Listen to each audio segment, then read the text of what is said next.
and then fled from there. Where was he caught from? Not sure. If he is indeed the accused, then where was he caught from? What his motive was? All of that will become clear once he is questioned. But for now, we'll have to wait for an official confirmation from the Mumbai police. Right, Radhika, what an ordeal there. Very unfortunate incident that's taken place and it's shocked everybody. Well, of course, Saif Ali Khan's had a narrow escape. It could have been, even worse. The man was armed. Do remember that he used that object, that blade, to attack the actor in 6 different places. The actor did reach the Leelavati hospital in the middle of the night and he has undergone surgery. We are awaiting for a medical update on how Saif Ali Khan spent the night in the ICU. Of course, quite an ordeal for the young children at home. Of course, the young boy whose room is where the intruder was found, perhaps had to face and witness this very unfortunate, very shocking incident. We will keep tracking the story. For now, we do know that one person has been taken in for questioning at the Bandra police station. Is he the man involved in the attack on the actor or someone known to him is something that we really need to know. For now, we're slipping into a very short break.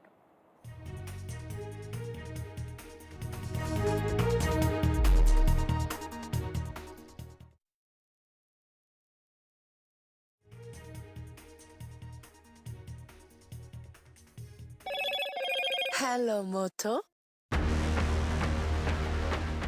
Motorola Edge 50 Pro, world's first AI-powered pro-grade camera.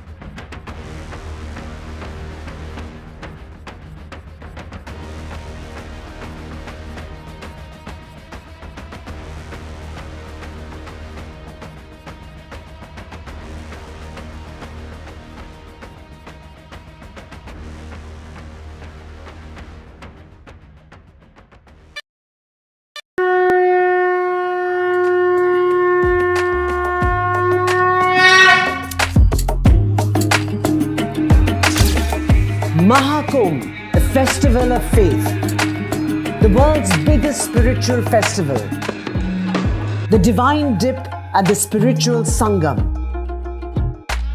a sacred confluence of faith, culture and heritage. NDTV's mega coverage of the Mega Fest. NDTV at Mahakumbh 2025.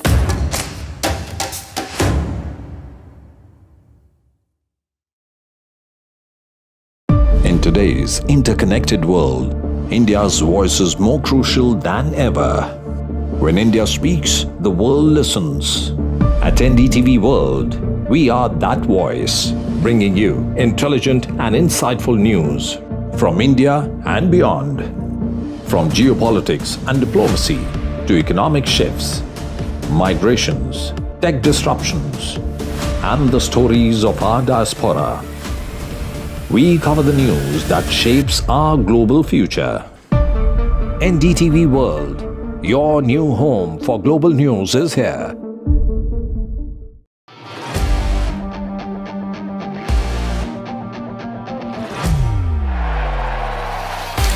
All set for Trump 2.0. Countdown to January 20th. Terror shadow, visa wars. All the twists and turns. Tracking Trump takeover. Every day at 10:30 p.m. only on NDTV 24/7.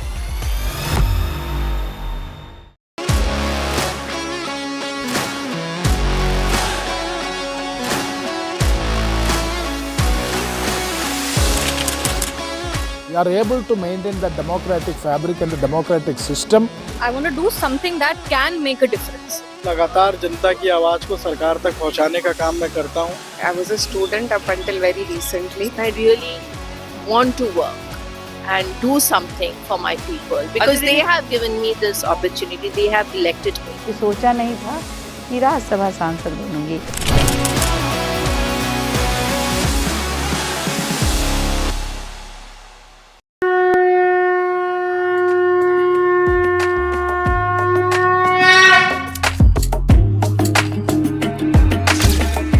Mahakumbh Mahakumbh, a festival of faith, the world's biggest spiritual festival, the divine dip at the spiritual Sangam, a sacred confluence of faith, culture and heritage. NDTV's mega coverage of the Mega Fest. NDTV at Mahakumbh 2025.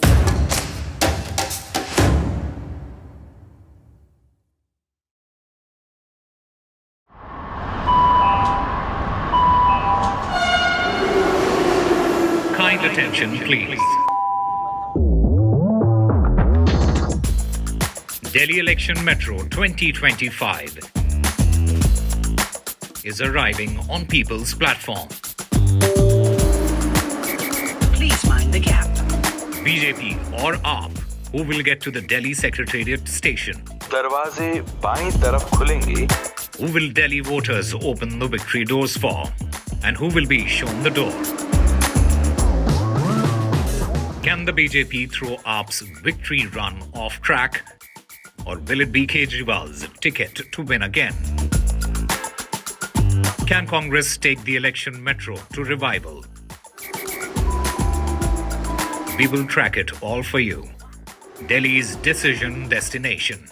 Doors will open on the left. Stay tuned to NDTV for mega metro poll coverage.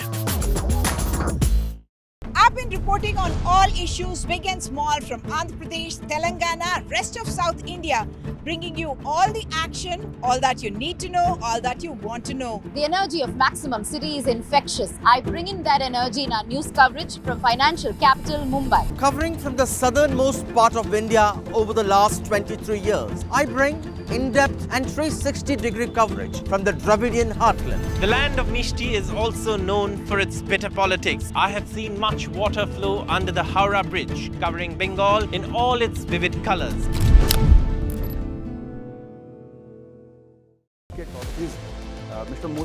In a time of sweeping economic change, what can India's past tell us about its future? From the watershed moments of 1991 to the challenges of tomorrow. Join Sanjay Pugalia, Editor-in-Chief NDTV, in conversation with past and present Finance Commission Chairpersons N.K. Singh and Arvind Panagare. Reforms past, present and future. A special presentation on NDTV.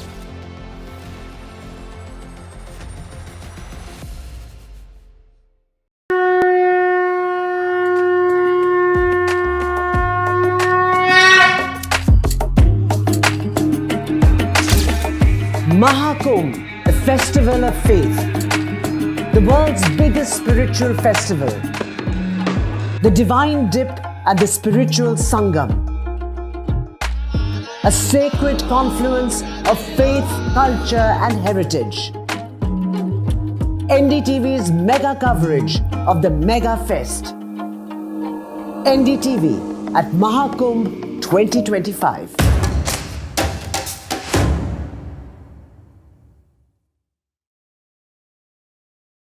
In today's interconnected world, India's voice is more crucial than ever. When India speaks, the world listens.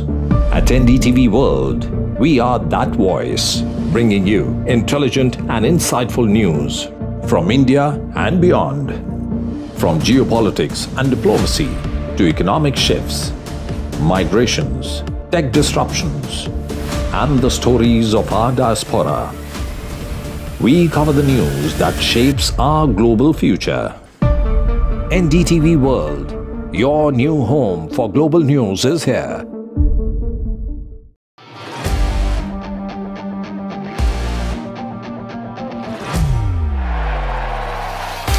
All set for Trump 2.0. Countdown to January 20th.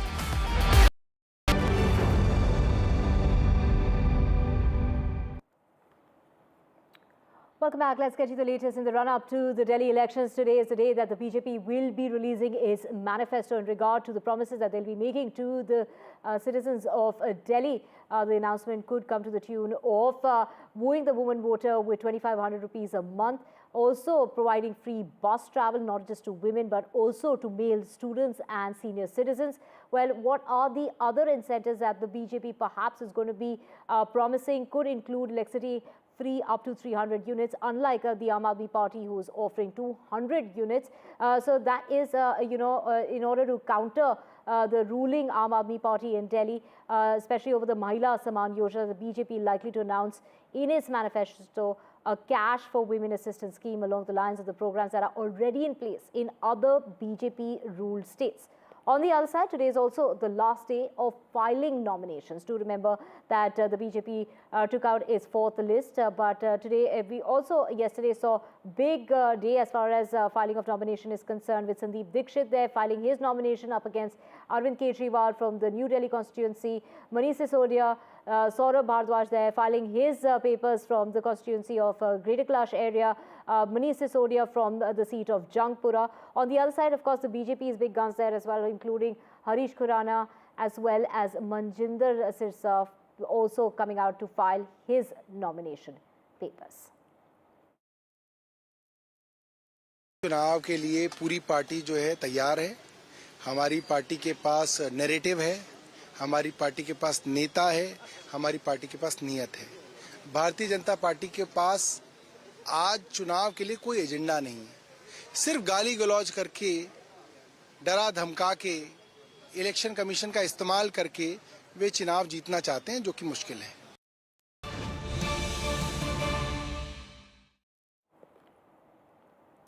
Breaking news coming in regard to the Tamil Nadu government versus the governor. It is the Supreme Court there taking a call saying that they really need to resolve those differences. The Tamil Nadu government's plea in the top court that was heard by the Supreme Court. So the Supreme Court is saying by the next hearing, do go ahead and resolve all your issues. This is in the Tamil Nadu government's case against the governor R.N. Ravi's interference when it comes to the appointment of university's vice chancellors after the governor allegedly failed to give his assent to bills passed in the Legislative Assembly, prompting the state government to appeal to the Supreme Court. And that is the case that the Supreme Court took up today, but has asked both the governor and the government of the Tamil Nadu to go ahead and resolve their issues before the next hearing takes place. Sam Daniel joining us to get us more on this. Sam, take us through the proceedings in court, the Supreme Court coming down heavily, asking both parties, whether it's the governor or the government in Tamil Nadu, to resolve those issues. Well, as we speak now, 5 universities in Tamil Nadu, including the prestigious Anna University in Chennai, are without vice chancellors. This is because of the governor, who is also the chancellor of the state universities, insisting that the search committees ought to have a nominee of the UGC chairman. But the Tamil Nadu government has refused to add the nominee of the vice chancellor, saying that these universities are governed by their individual statutes and they do not mandate inclusion of a UGC chairman nominee, and they have only the governor's nominee and a syndicate nominee and the Tamil Nadu government's nominee. And the governor is trying to include the UGC's nominee, so that in the ruling DMK's point of view, he would have his nominee appointed as the vice chancellor, whereas the Tamil Nadu government believes the elected government should have a say in the appointment of vice chancellors, and that's why the state government had already moved the court, and there was another face-off between the Raj Bhavan and the ruling DMK, with the governor asking the ruling DMK to withdraw the notification issued for the search committees without the UGC nominee and to include the nominee he had sent. It's in this context the government had moved the court, and this comes in the backdrop of the Anna University's sexual assault case, the alleged sexual assault case, and that's a university which does not have a vice chancellor, and many attribute the lapses to a lack of leadership in these universities. And the larger impact would be the students who pass out of these universities without the vice chancellor. The conduct of convocation gets delayed. And politically speaking, the ruling DMK alleges that the governor R.N. Ravi acts as an agent of the BJP, and that the central government is using governors in opposition ruled states to give trouble to elected governments there, undermining their power and their competence. And it's in this context, in fact, in the past, in several other occasions, the Supreme Court has strongly advised the governor to abide by the aid and advice of the elected government. The governor has not really in that sense complied unless the court directs. One classic example is the release of Rajiv Gandhi, the convicts in the Rajiv Gandhi assassination case. Right. The state cabinet wanted them to be let off as they have spent several decades behind bars. The governor said no. And ultimately the court had some harsh words, and then the court used its power to release them. It's in this context this matter becomes significant. To what extent the governor will comply, we don't know, but certainly the Supreme Court has now advised both parties to try and resolve before it takes it up. Right, Sam, thank you so much for joining us with all those details. So before the next hearing, this is what the Supreme Court has gone ahead and told the governor of Tamil Nadu as well as the government to resolve those problems that they have between each other. Moving on now, amid calls to ban Kangana Ranaut's film Emergency, which was released today, heavy police deployment was observed outside the PVR Surat Chanda Tara cinema in Amritsar of Punjab following protests by the SGPC. Do remember that the SGPC has been demanding that the movie not release in Punjab. That is what the demands that were being made just yesterday. And today they protested right outside the cinema hall. So Kangana Ranaut's movie is facing a lot of flack from the SGPC members who staged that protest right outside the cinema hall. But now police has been deployed right outside that cinema hall. And to get to know more on this, we have my colleague Gurpreet joining us. Gurpreet, take us to the very latest. And of course, this movie has been surrounded by controversy since its trailer that came out. It faced many delays as far as the release is concerned. And now protests that are taking place on the day of its release.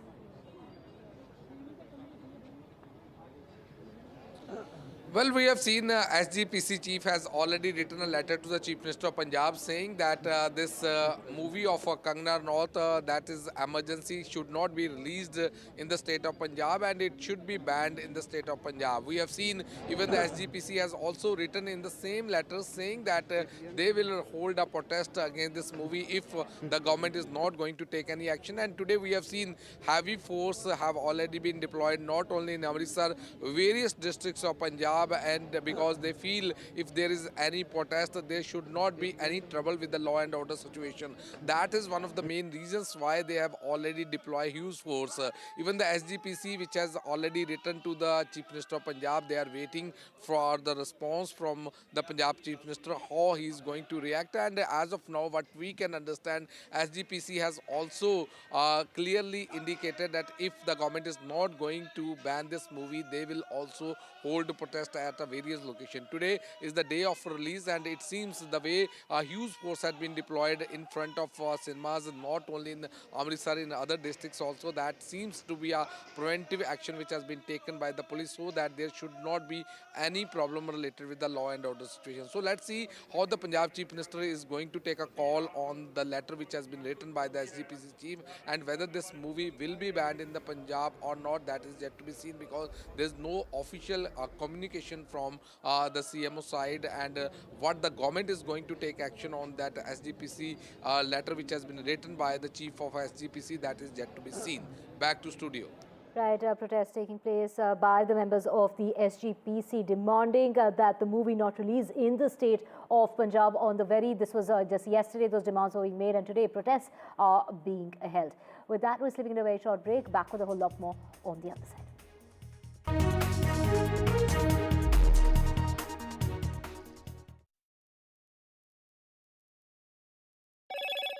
Hello, Moto.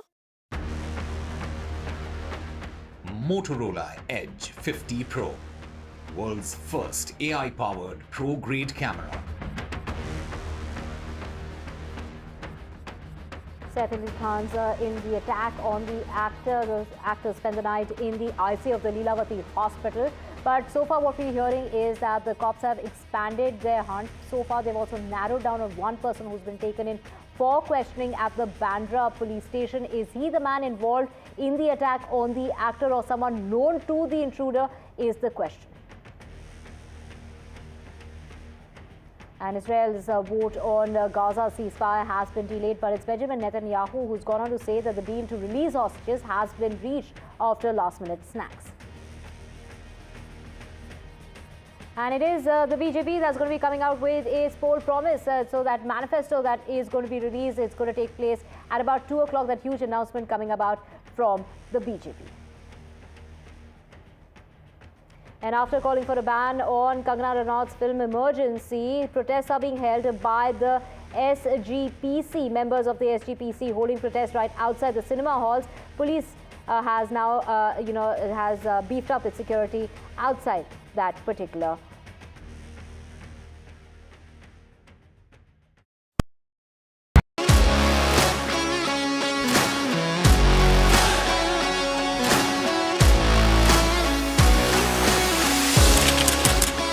We are able to maintain the democratic fabric and the democratic system. I want to do something that can make a difference. लगातार जनता की आवाज को सरकार तक पहुंचाने का काम मैं करता हूं. I was a student up until very recently. I really want to work and do something for my people because they have given me this opportunity. They have elected me. सोचा नहीं था कि राज्यसभा सांसद बनूंगी.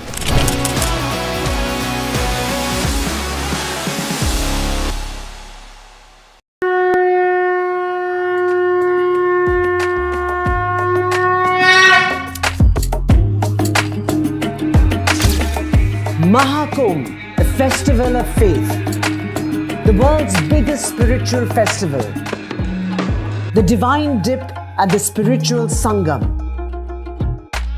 a sacred confluence of faith, culture and heritage. NDTV's mega coverage of the Mega Fest. NDTV at Mahakumbh 2025.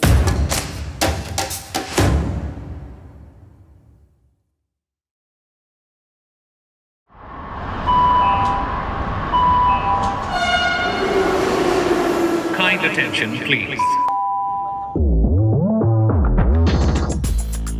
Delhi Election Metro 2025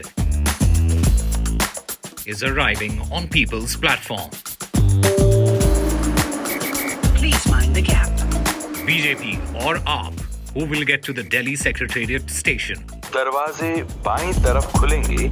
Who will Delhi voters open the victory doors for? And who will be shown the door? Can the BJP throw AAP's victory run off track? Or will it be Kejriwal's ticket to win again?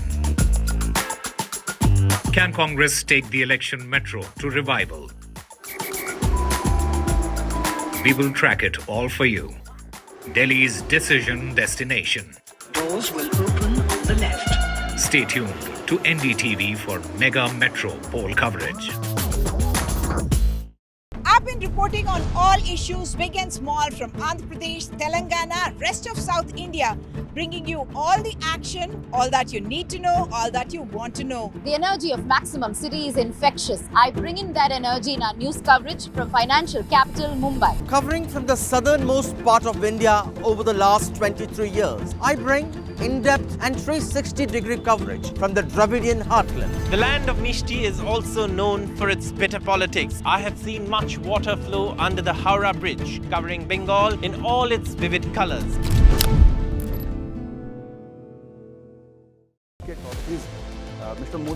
In a time of sweeping economic change, what can India's past tell us about its future?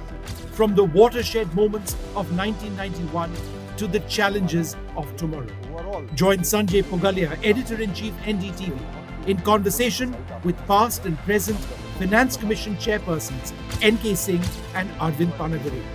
Reforms past, present and future. A special presentation on NDTV.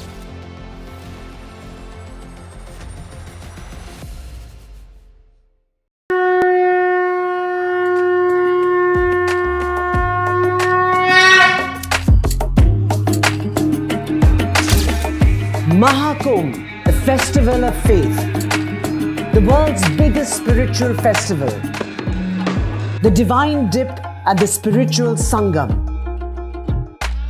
a sacred confluence of faith, culture and heritage. NDTV's mega coverage of the Mega Fest. NDTV at Mahakumbh 2025.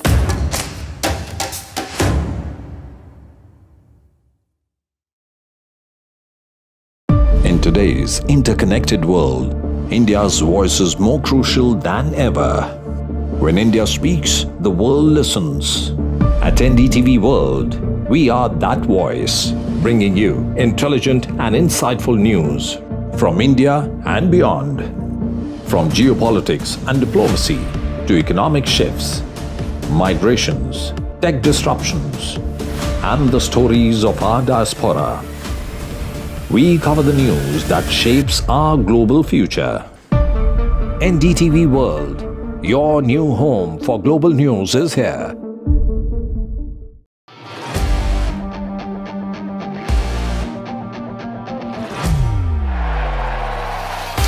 All set for Trump 2.0.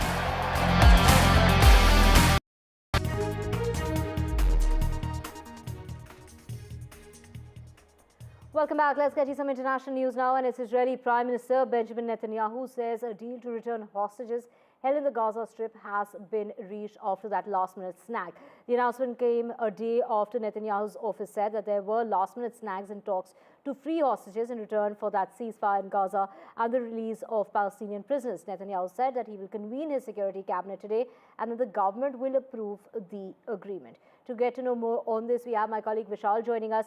Vishal, take us through that last-minute snag, but from what we hear now is that it seems that the ceasefire deal will go through from Sunday.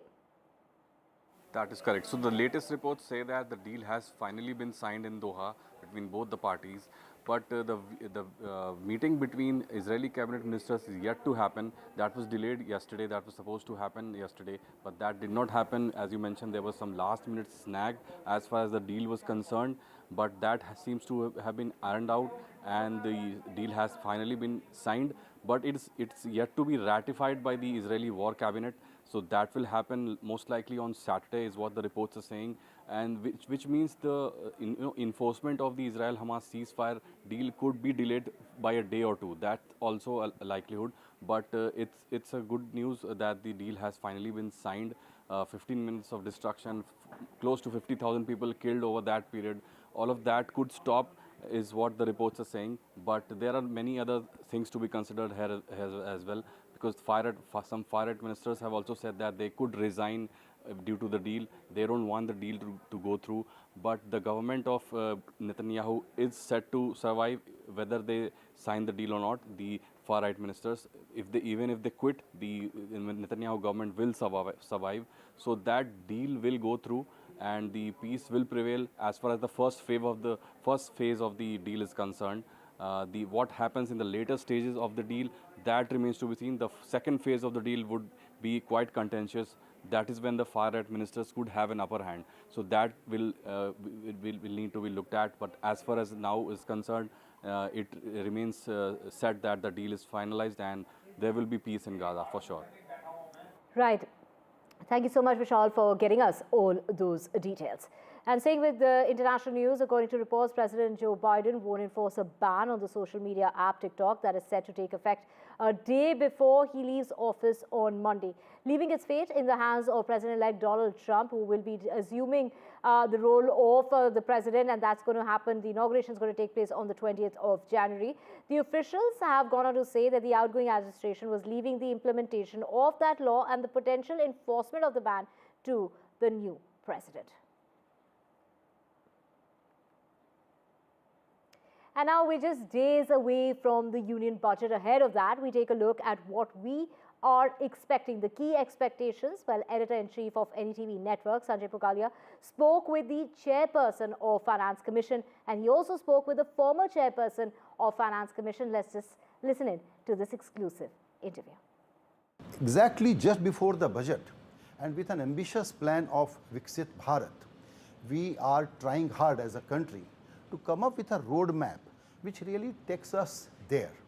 The current economic structure requires some serious reforms. This has been discussed all the time. But now is the time where there is an aggressive clarity and plan, aggressive, clear plan. So I will start with Mr. Panagadia. You have just written a book and you have considered all aspects of our economic priorities. So what are your opening remarks? Okay, no, there is a lot that we have done in the past, including under the current Prime Minister Modi, and there is a lot left to be done. I would start, say, with the implementation of the 4 labor codes. These are labor codes which we had enacted in the Parliament in 2019 and 2020, but their implementation is still to be done. So I think that would be, that in some sense today is the low-hanging fruit. Once that is out of the way, there is a whole host of reforms which have to do with the GST, personal income taxation, privatization, higher education reform. So there are areas, I've always felt that reform is a long-drawn, ongoing process. It's not a one-time deal. We, for good reasons, celebrate 1991, but that was just the beginning. 3 decades later, we still have things to do. Yeah. So 91 reference comes very often, Mr. Singh. What we need to understand to go forward now, that some past experience has to be understood in the correct perspective, so we don't make those mistakes. There is still a great overhang of centralized command and control economy. The economic activity has to be led by public sector, over importance on public sector enterprises with strong bureaucratic control. These legacies, the baggage, we have to shed. No, I agree fully with what you are saying. And in the light of what my friend Arvind Pangaria has said, that there is a lot which has been achieved in the last few years under the Prime Ministership of Prime Minister Modi. A lot more needs to be done.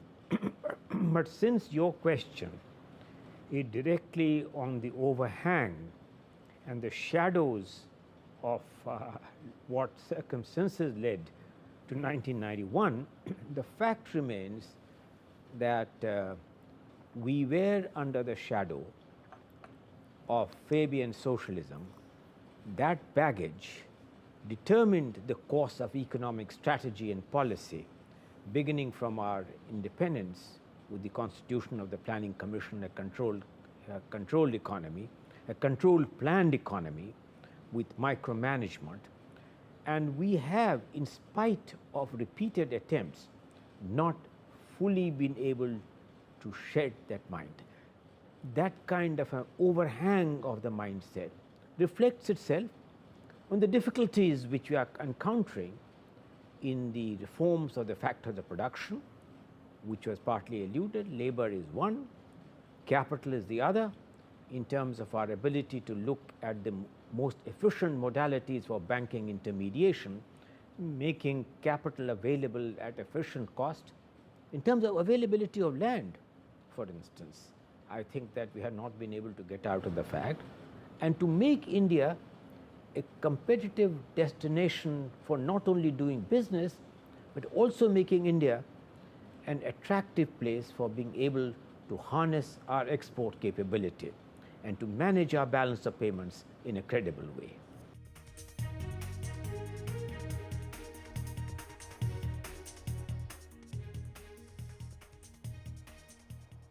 And let's just cut across to Prime Minister Narendra Modi, who's inaugurating the second edition of the Bharat Mobility Global Expo, which is expected to witness over 100 new launches across automobiles, component products and technologies. Need और aspirations, ये दोनों बहुत जरूरी होते हैं. और सद्भाग्य से भारत में आज ये दोनों वाइब्रेंट है. आने वाले कई दशकों तक भारत दुनिया का सबसे युवा देश रहने वाला है. यही युवा आपका सबसे बड़ा कस्टमर है. इतना बड़ा युवा वर्ग कितनी बड़ी डिमांड क्रिएट करेगा, इसका अनुमान आप भली भांति लगा सकते हैं। आपका एक और बड़ा कस्टमर भारत का मिडिल क्लास है। बीते 10 वर्षों में 25 करोड़ भारतीय गरीबी से बाहर निकले हैं। ये न्यू मिडिल क्लास अपना पहला व्हीकल ले रहा है। जैसे जैसे तरक्की होगी, ये अपने व्हीकल को भी अपग्रेड करेंगे और इसका बेनिफिट ऑटो सेक्टर को मिलना पक्का है। साथियों, कभी भारत में गाड़ियां न खरीदने का एक कारण अच्छी सड़कों, चौड़ी सड़कों का अभाव भी था। अब ये स्थिति भी बदल रही है। ईज ऑफ ट्रेवल आज भारत की बड़ी प्राथमिकता है। पिछले वर्ष के बजट में इंफ्रास्ट्रक्चर के निर्माण के लिए 11 लाख करोड़ रुपए से अधिक रखे गए थे। आज भारत में मल्टी लेन हाईवे का, एक्सप्रेसवे का जाल बिछ रहा है। पीएम गति शक्ति नेशनल मास्टर प्लान से मल्टी मॉडल कनेक्टिविटी को गति मिल रही है। इससे लॉजिस्टिक कॉस्ट कम हो रही है। नेशनल लॉजिस्टिक पॉलिसी की वजह से भारत दुनिया में सबसे कॉम्पिटिटिव लॉजिस्टिक कॉस्ट वाला देश होने वाला है। इन सारे प्रयासों की वजह से ऑटो इंडस्ट्री के लिए संभावनाओं के अनेक नए द्वार खुल रहे हैं। देश में गाड़ियों की डिमांड बढ़ने के पीछे भी ये भी एक बड़ी वजह रही है। साथियों, आज अच्छे इंफ्रास्ट्रक्चर के साथ साथ नई टेक्नोलॉजी को भी इंटीग्रेट किया जा रहा है। फास्टैग से भारत में ड्राइविंग एक्सपीरियंस काफी आसान हुआ है। नेशनल कॉमन मोबिलिटी कार्ड से भारत में सीमलेस ट्रैवल के प्रयासों को और बल मिल रहा है। अब हम स्मार्ट मोबिलिटी की तरफ बढ़ रहे हैं। कनेक्टेड व्हीकल्स, ऑटोनोमस ड्राइविंग की दिशा में भी भारत तेजी से काम कर रहा है।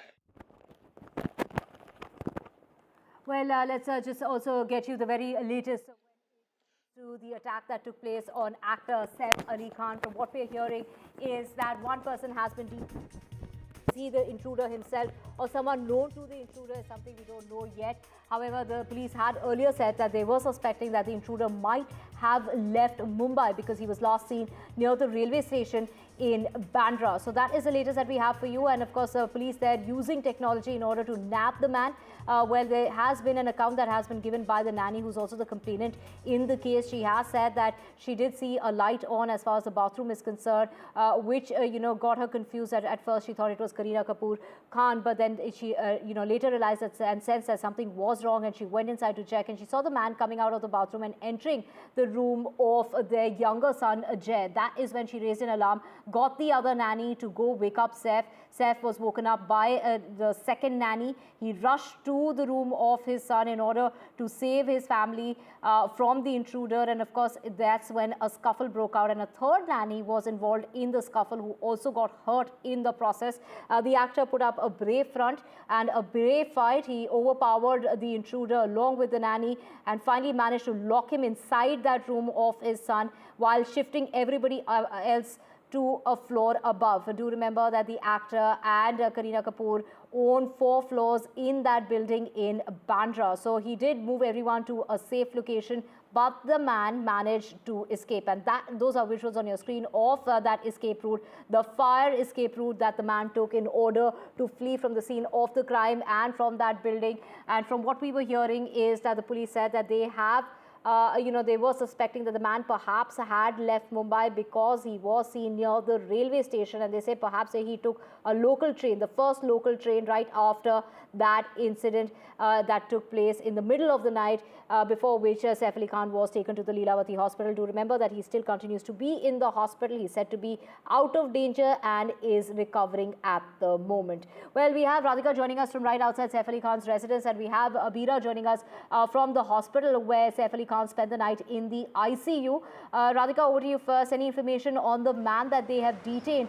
The Mumbai Bandra police station has detained a man, taken him in for questioning in connection with the attack on the actor.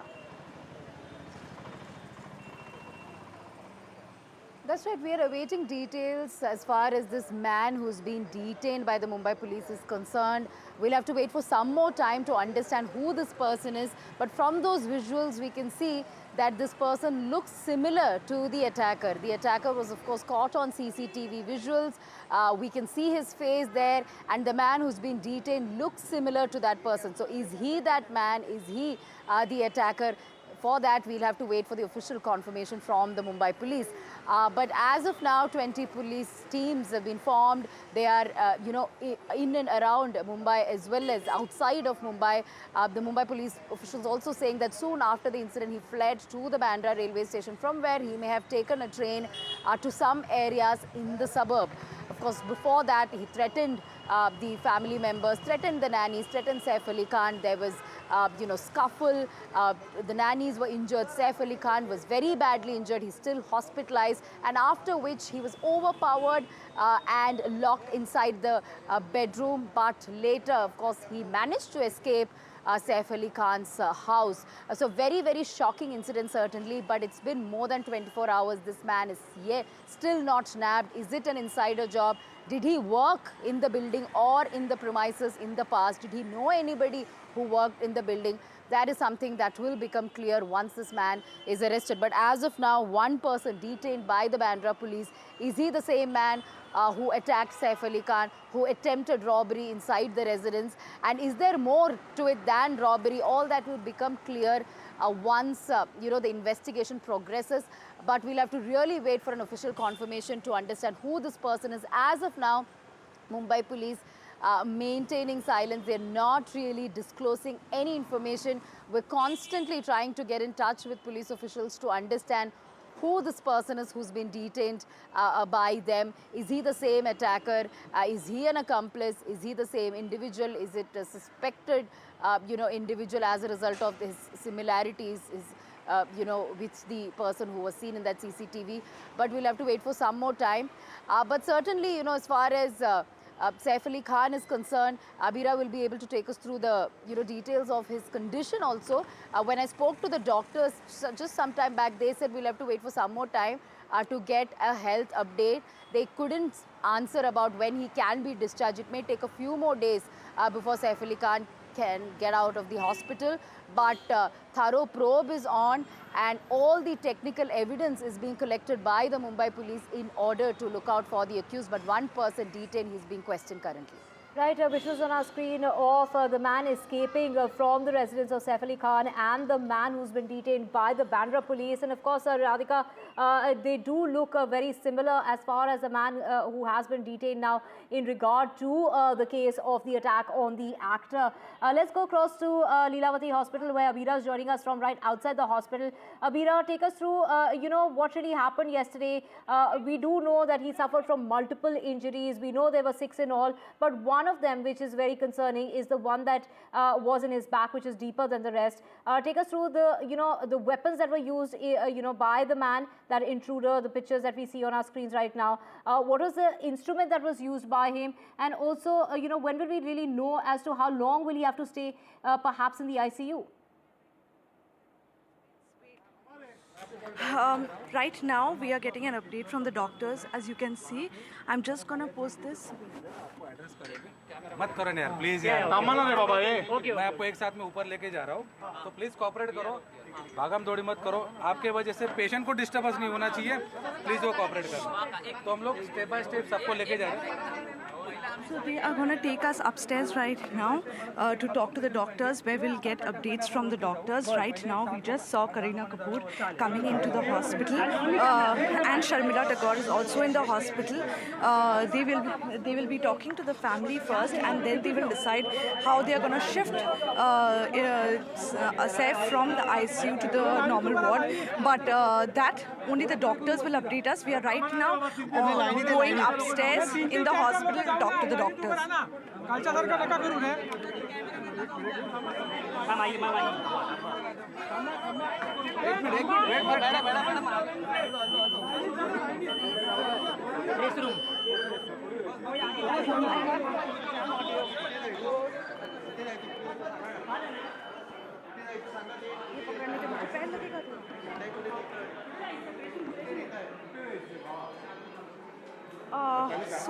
We are right now inside Lilavati Hospital.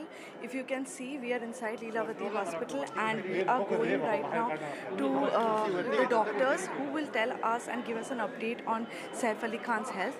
Last night, there is Kunal Khemu. He just walked in, so he's supposed to, the doctor is supposed to talk to the family before he gives us any update. He has called us upstairs, and right now we are in Lilavati, and inside Lilavati Hospital. We are waiting to go up and talk to the doctors for an update. The family is already here, from Sharmila Tagore to Kareena Kapoor. They are all here, and we are going right now upstairs to talk to the doctor, who will give us a detailed description of how Saif Ali Khan is doing. Right, Abira, they're inside Lilavati Hospital, going right inside to get that statement from the doctor as far as the health of the actor is concerned. Do remember, he spent the night in the ICU. He was operated upon at 5:30 in the morning on Thursday. There were 2 surgeries performed. It also included a neurosurgery and plastic surgery in order to cover up the wounds on his neck as well as his arm. But the deeper wound was in his back, and there was also some leakage from of the fluid of his spinal cord. So it could have been very, very the injuries were very dangerous, and they were very severe in nature. At least 2 of those injuries. We have Radhika joining us from right outside the residence of the actors Kareena Kapoor and Saif Ali Khan. Radhika, visuals on our screen, of course, of the man who was caught fleeing from the scene of the crime, caught fleeing from the Sadhguru Sharan building where the actors live. But also, from what we are seeing of the man entering the Bandra police station, it does quite fit the bill. He does seem to be the same person. We are waiting for a confirmation from the police, but also waiting for a health update. And we do know that we just saw Abira enter the hospital, where, of course, the family members are there in order to also get that health update. But it's the medical fraternity there, the doctors who have operated on him, who have monitored him overnight, kept him inside the ICU, will perhaps, be briefing the media now to, tell us actually how long will it take in the recovery of the actor. Absolutely. We'll have to wait and see how long it will take for Saif Ali Khan to get out of the hospital. Of course, he had multiple surgeries, neurosurgery as well as plastic surgery. So it may take a while for him to heal, to be discharged. It may not take, while people were expecting him to get out in a day or two, it may take longer, but that clarity will come from the team of doctors who performed surgeries on him. Remember, he had 6 stab wounds, 1 in his spine and another on his neck as well, and other parts of the body. And there was a small bit of sharp object that was also taken out of his body. So yes, we'll have to really wait for an update from the actor. So those are the visuals from from Saif Ali Khan's, from outside of the building of Saif Ali Khan's. In fact, there were a team of police officials who are inside the spot. Of course, they are at the residence, at the scene of crime, currently gathering as much evidence as possible. A CCTV is something that was checked yesterday. Forensic team was also here. There's a dog squad also that was here yesterday. So yesterday, the team of officials, there was a lot of activity, trying to gather evidence. Today, there are a few cops inside his building. The gates are open now for people to come in and get out, but none of the family members are here, of course, because this is a scene of crime. So the family members have been advised to not be here for some time. So yes, this is the place where this incident happened, on the 11th floor in the wee hours. The man, of course, fled the spot. No trace of him yet, but one person has been detained. Looks like he's the same person as the man we saw on the CCTV. So if so, a formal arrest announcement can happen any time from now, but we're waiting for that. But from the photographs, from the videos, we could see the similarity. So this could be the culprit, this could be the attacker, but we will wait for an official confirmation from Mumbai police. This man apparently, left this particular spot after, creating chaos for almost 30 minutes inside Saif Ali Khan's residence, threatened them, attacked them, and later fled the scene. And then he apparently went to the railway station, tried to flee from the city. But now looks like he's been nabbed, but let's just wait for the official confirmation. Police gathered CCTV evidence and, very importantly, technical data, mobile data, to nab the accused. 20 teams were formed to nab him, and now, of course, this person, the suspect, is being questioned by the Mumbai police. Right, Radhika, of course, visuals on our screen of the man responsible for the attack on the actor. There you can see another picture that has emerged of the man who was seen outside the Bandra police station being taken in by the police for questioning in regard to the attack on the actor. So from what it looks like, it seems to be the same person, but the police hasn't confirmed that yet. What we are really awaiting for is a health update on the actor. Bira, my colleague, is inside Lilavati Hospital, waiting to hear from the doctors. The doctors are going to be releasing a statement in order to talk about how his night that he spent inside the ICU was, and of course also on how long it will take for the actor to recover.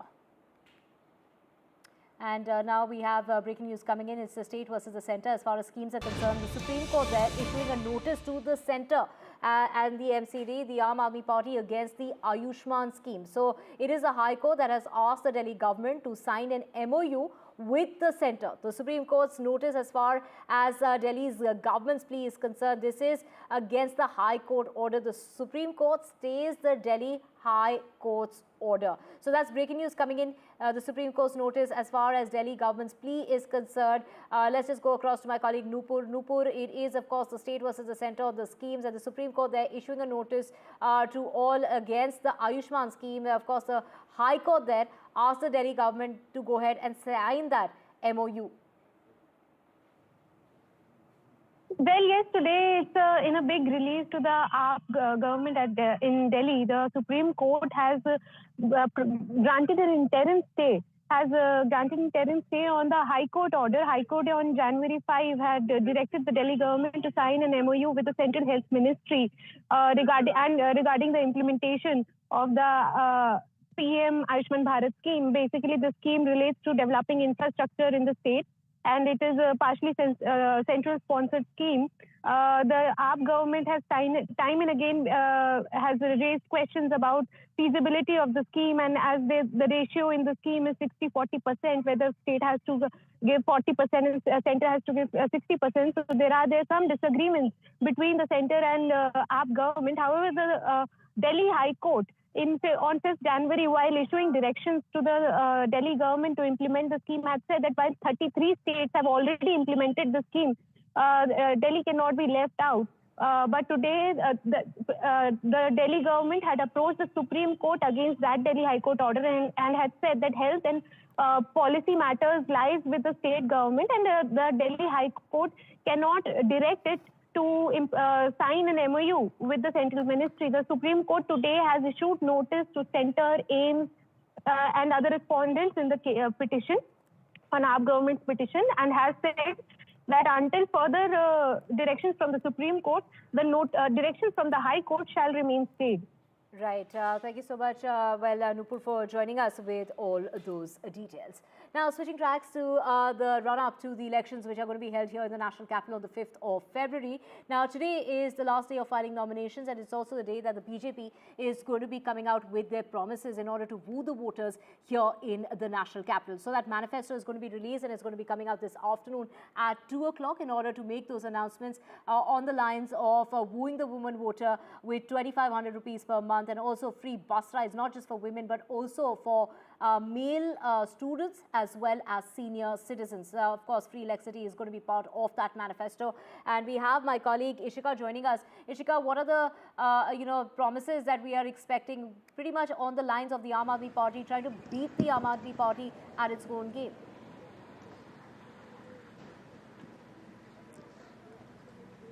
Well, whenever you talk about Delhi elections, Divya, the freebies, they take the center stage.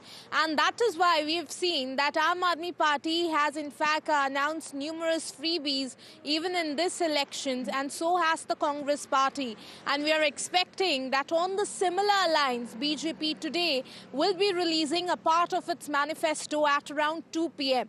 Now, certainly, at the center of this is going to be the women voters, because, that is something that all the three parties are trying to get, on their, in their favor. So even today, we are expecting that the BJP is, likely to announce cash, in fact, a cash aid of rupees 2,500 for the women here in Delhi. Not just that, we are also expecting that BJP will be, announcing, free bus rides as well for the women here. Not just that, we are also expecting that, the other freebies like, honorarium to the priest and, something on that line is also expected from the BJP side when it releases a part of its manifesto at 2 p.m. Now, what is very interesting here, Divya, is that we have seen that in the past, BJP, in fact, had, campaign against these freebies. But today, when, all the focus is on Delhi election, it is certainly, a fact, rather, that whenever there is a talk about Delhi election, the freebies will take the center stage. And that is something that now the Congress Party and the BJP have also understood. So certainly, the freebies yet again, being the focus point now, and we are expecting that on the same lines, BJP will be releasing a part of its manifesto. Chief neurosurgeon who has operated Mr. Saif Ali Khan, our permanent trustee Mr. Prashant Mehta, our two more team of doctors who were present in the operation, anesthetist Dr. Nisha Gandhi was there, and cosmetic surgeon Dr. Leena Jain, their team was also present. Now we have come here today. आज का update देने के लिए आए हैं, लेकिन एक चीज़ जो बहुत ज़रूरी है बताना, सैफ अली साहब का जब हॉस्पिटल आए थे तो मैं वो डॉक्टर था जो उनको फर्स्ट आवर में मिला हूँ. पूरा उनका उसमें ब्लड था, but he walked in like a lion and only with his small child, that is 6-7 साल का उनका जो लड़का है, तैमूर है शायद उसका नाम, हाँ, उसके साथ वो वॉक इन किए हैं. With so much of this, he is a real hero that way. फिल्मों में हीरोगिरी करना वो सब ठीक है, बट ये घर में आपके ऊपर कोई अटैक हो रहा है एंड आप as a hero you have actually acted and you have come out with such a thing. He is doing presently very well.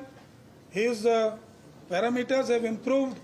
He is being shifted from ICU to a special room for him. Today we will be keeping visitors in check because we want him to take rest. Rest details can be shared by Dr. Dange. Good morning. So today's update, we just saw him.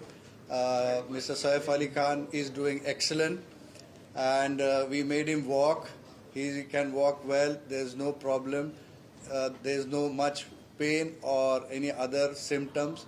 So looking at his parameters, his wounds and all the other injuries, he is safe to be shifted out of the ICU to a special room. Only thing what we have advised and the do's for him, that he has to take rest for some time because of the wounds on the back especially, which can have chances of infection. And his movements are restricted for a week almost, for the most important reason that he had an injury in the spine and which has been repaired. The fluid which was coming out has been repaired, which has a potential chance for infection. That's why his movements and also the restriction of the movements as well as movements of the visitors' movements are being strictly restricted for his faster recovery, and he's doing excellent and he's recovering very fast, and God is kind.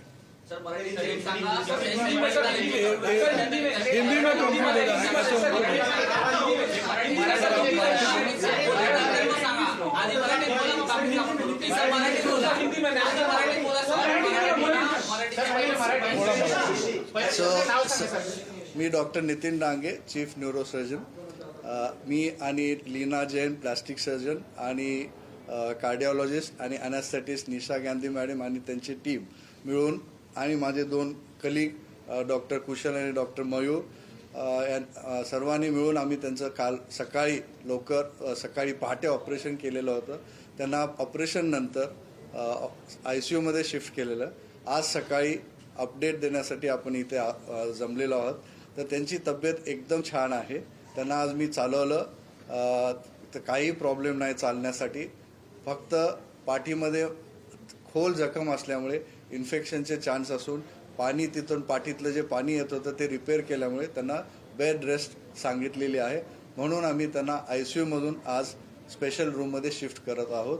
ते out of danger आहेत पण आणि stable पण आहे. And he is very happy and he is very good and recovery is very satisfactory. Doctor Nisha Gandhi ते आम्ही तपासासाठी पाठवलेलं आहे पण शार्प नाईफ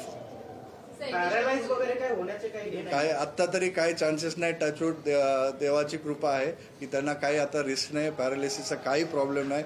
त्यामुळेच मी बोललो की ते चालले, त्यांना काही पॅरालिसिसचा किंवा काही त्रास नाही आहे आणि ते अगदी नॉर्मल आहेत, बोलतायत, खुश आहेत. फक्त जसं मी बोललो पाठीच्या खोल जखमेमुळे आणि पाणी आल्यामुळे त्यांना बेड रेस्टची ॲडवाइस केली.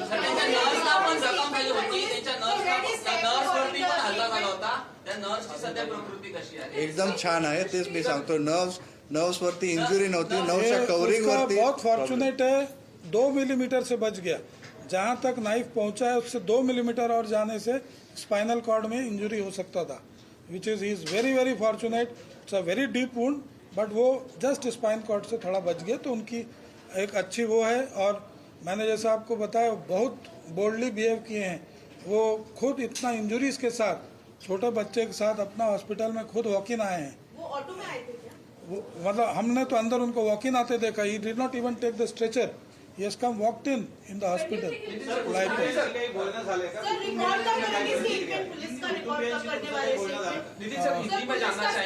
Police will let you know. Police will let you know. See, we are here to update you regarding his medical condition. Rest of the things the agencies, whatever as per protocol, they are doing their job. We are here just to update you regarding he is doing excellent. We are shifting him out from the ICU to the special room, and that's a good news for all of us.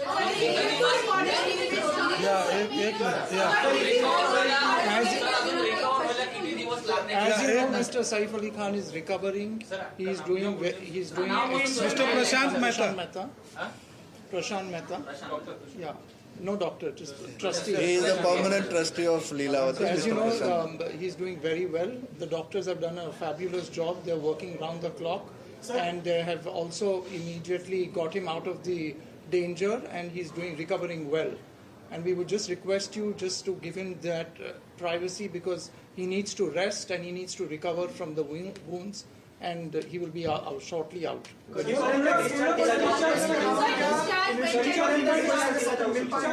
So we are observing his progress.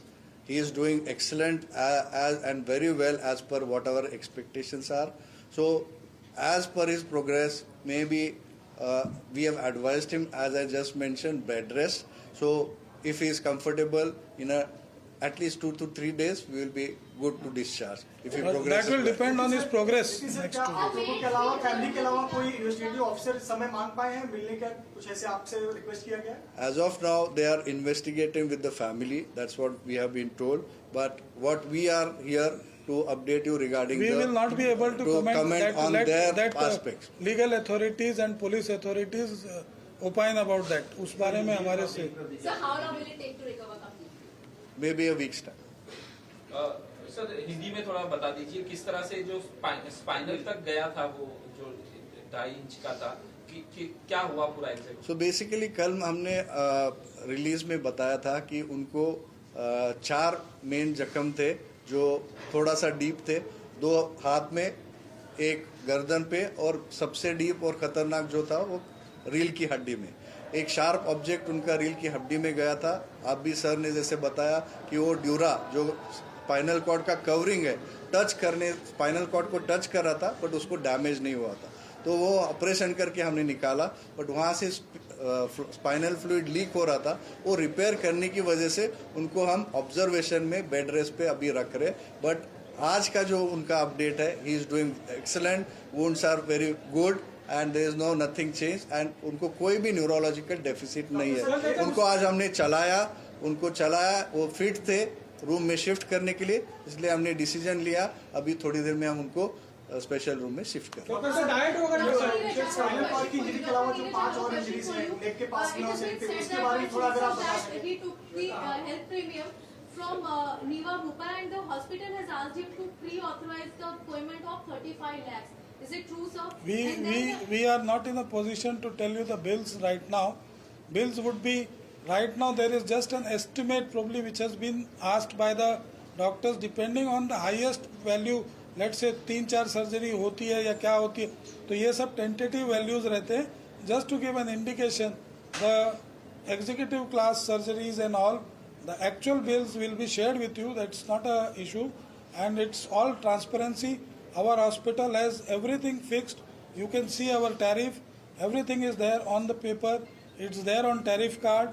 It is billed as per that. It is nothing के VIP है तो हम कुछ उसको extra charge करेंगे. ये hospital में अगर आप भी उस पर्टिकुलर कमरे में रहेंगे तो जो चार्ज आपको हो सकता है वही चार्ज सैफ अली साहब को भी होगा. जो category of room Those were the doctors attending to the actor Saif Ali Khan, and of course they have made that statement in regard to the actor doing excellently well. They said that he walked into the hospital, he didn't even use a stretcher, but they said it was a narrow escape. Had it been 2 millimeters in, there would have been an injury to his spinal cord. They have fixed the fluid leak from his spinal cord, and also plastic surgery was performed on the injury to his arm and his neck. He's said to be doing well, but has been asked to take complete bed rest. He will now be shifted to a room, but he perhaps will have to stay at the hospital for another 2 to 3 days, a week's rest, and he has to avoid visitors at all costs because there is a chance of infection because he has suffered from a severe injury to his back.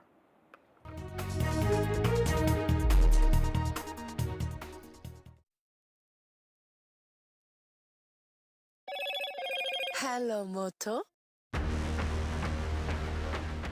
Motorola Edge 50 Pro, world's first AI-powered pro-grade camera.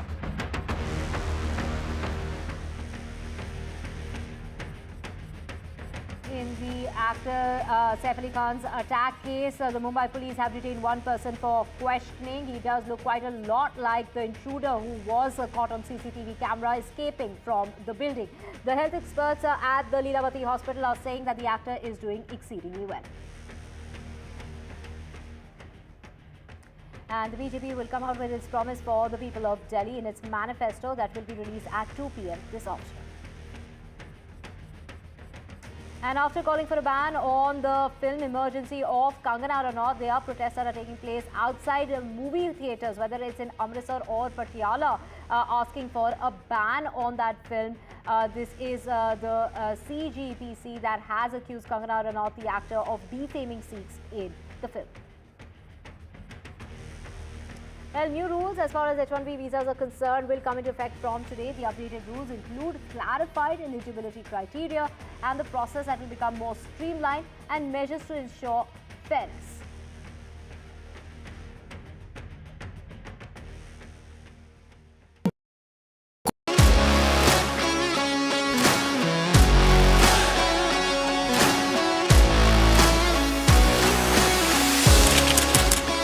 We are able to maintain the democratic fabric and the democratic system.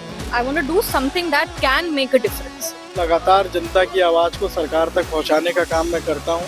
I was a student up until very recently. I really want to work and do something for my people because they have given me this opportunity. They have elected me. सोचा नहीं था कि राज्यसभा सांसद बनूंगी.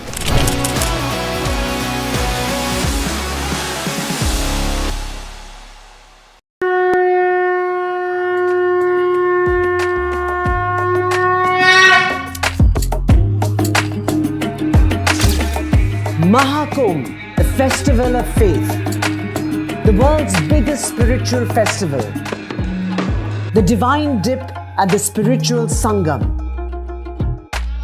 a sacred confluence of faith, culture and heritage. NDTV's mega coverage of the Mega Fest. NDTV at Mahakumbh 2025.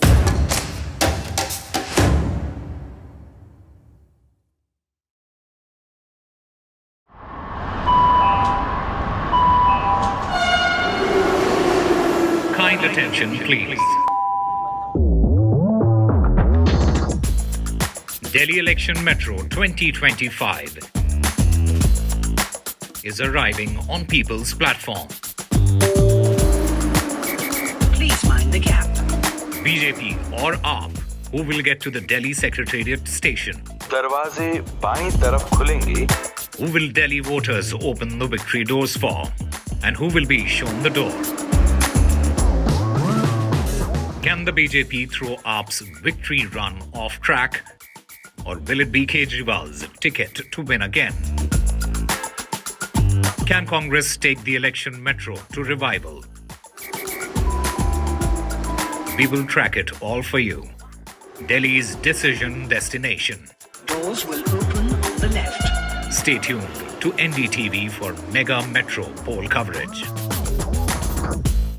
I've been reporting on all issues, big and small, from Andhra Pradesh, Telangana, rest of South India, bringing you all the action, all that you need to know, all that you want to know. The energy of Maximum City is infectious. I bring in that energy in our news coverage from financial capital Mumbai. Covering from the southernmost part of India over the last 23 years, I bring in-depth and 360-degree coverage from the Dravidian heartland. The land of Mishti is also known for its bitter politics. I have seen much water flow under the Howrah Bridge, covering Bengal in all its vivid colors.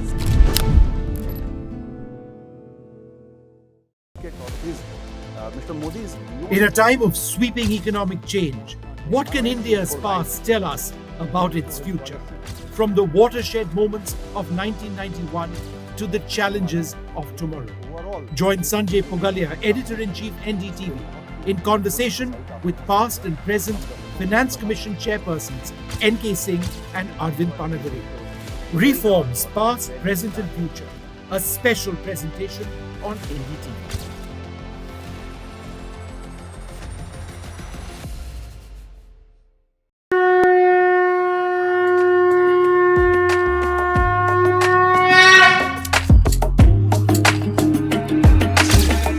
Mahakumbh, the festival of faith, the world's biggest spiritual festival, the divine dip at the spiritual Sangam, a sacred confluence of faith, culture and heritage. NDTV's mega coverage of the Mega Fest. NDTV at Mahakumbh 2025.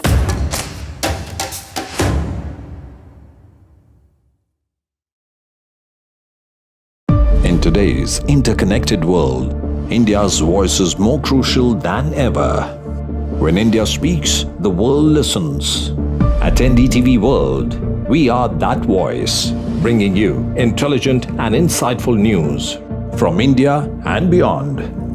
From geopolitics and diplomacy to economic shifts, migrations, tech disruptions, and the stories of our diaspora. We cover the news that shapes our global.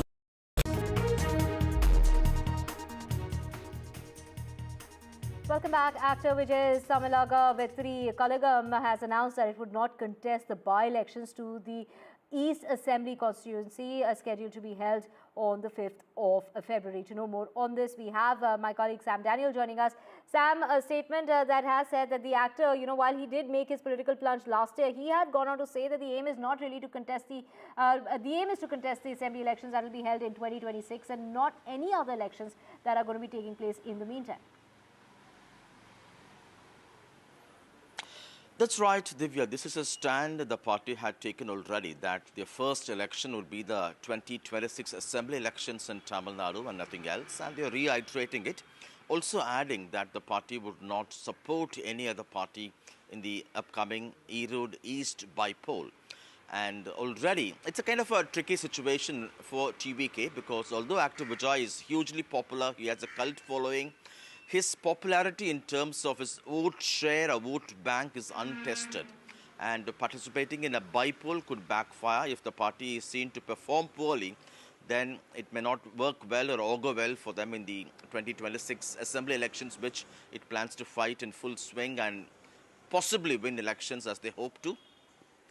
It's just not the TVK. Already the key opposition, AIADMK too, has decided to boycott, saying that voters last time in the by-poll held there were intimidated, undermining democracy, and hence it wants to boycott. And also the BJP, which has a small little presence in Tamil Nadu, and it says last time the ruling DMK had held those voters in camps or sheds in enclosures, offering them money and making a mockery of elections, and it will be a repeat of that, and hence they do not want to be part of this.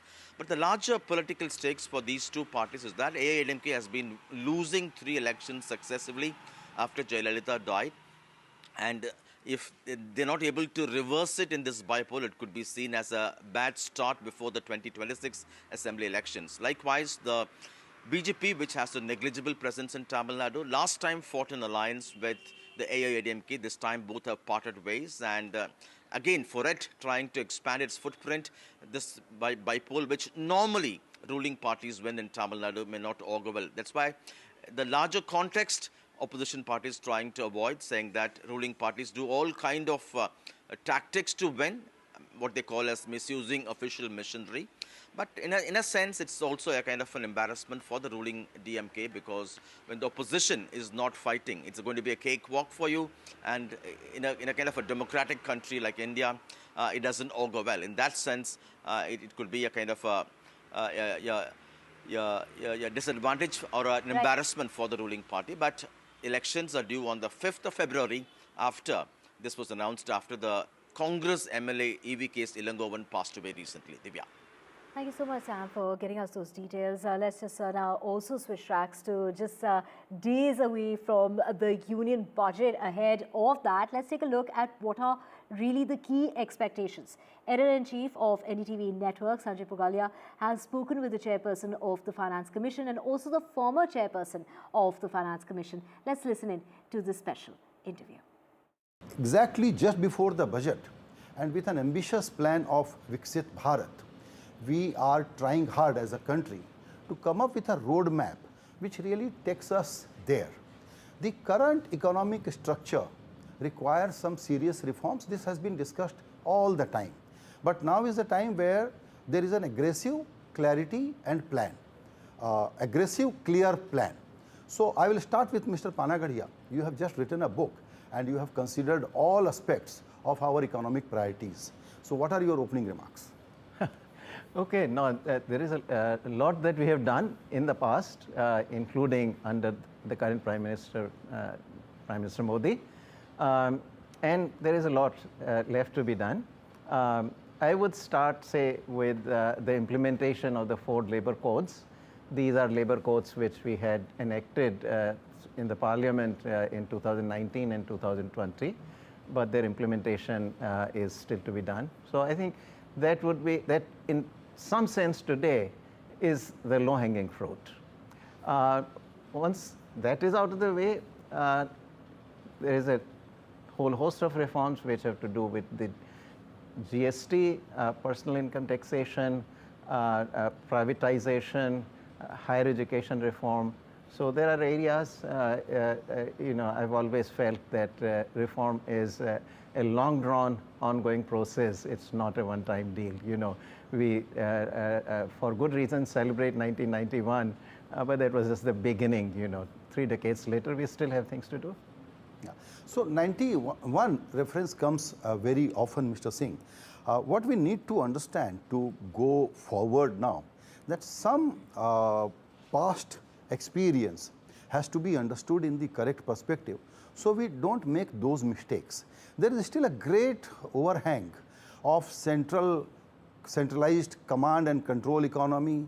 The economic activity has to be led by public sector, over importance on public sector enterprises with strong bureaucratic control. These legacies, the baggage, we have to shed. No, I agree fully with what you are saying.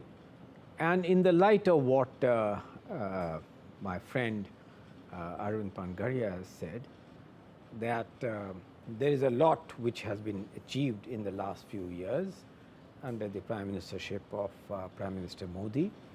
A lot more needs to be done. But since your question is directly on the overhang and the shadows of what circumstances led to 1991, the fact remains that we were under the shadow of Fabian socialism. That baggage determined the course of economic strategy and policy, beginning from our independence with the constitution of the Planning Commission, a controlled economy, a controlled planned economy with micromanagement. And we have, in spite of repeated attempts, not fully been able to shed that mind. That kind of an overhang of the mindset reflects itself on the difficulties which we are encountering in the reforms of the factors of production, which was partly alluded. Labor is one, capital is the other, in terms of our ability to look at the most efficient modalities for banking intermediation, making capital available at efficient cost. In terms of availability of land, for instance, I think that we have not been able to get out of the fact, and to make India a competitive destination for not only doing business, but also making India an attractive place for being able to harness our export capability and to manage our balance of payments in a credible way. We have therefore a daunting agenda ahead, and this daunting agenda needs to be addressed if we are to realize our quest to become a developed economy by 47. Another important area of economic reforms is to do away with this constant cycle of elections taking place every second day. This distracts from governance, this distracts from the promises made to the electorate, fritters the energy into wasteful freebies expenditure, leads to higher fiscal deficit, puts a strain on every segment of the governance process, from policemen to teachers to health workers. I do believe that the initiative which has been taken in introducing this bill in Parliament for one nation, one election constitutes a very, very far-reaching, important reforms far beyond the political matrix, which has huge implications for economic growth and development. If I may add, on this very, very important issue that Mr. Singh has mentioned, one nation, one election, when elections happen repeatedly, it also impacts the government's ability to introduce reforms. The current situation actually provides a good example that May 2024, we had the parliamentary elections, and then since then we have been having one or another election every 6 months. And that obviously denies the government the ability to bring in major reforms, because they then become the bone of contention during the elections. Even now, if we look up, it appears there is a 1-year window, but even during this 1-year window, you got the election in Delhi, you got the election in Bihar. So, when these repeated elections happen, they, as Mr. Singh has said, they really impact the ability, the governance, everything, and that has far-reaching implications for economic growth. So if this very, very important reform actually takes place, I think reforms will move faster. And you can watch that entire interview with NDTV's Sanjay Pugalia at 8:30 p.m. only on NDTV 24/7.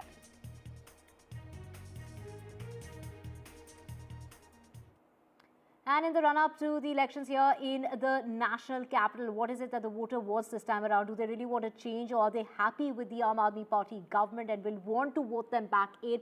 My colleague Shreya finds out.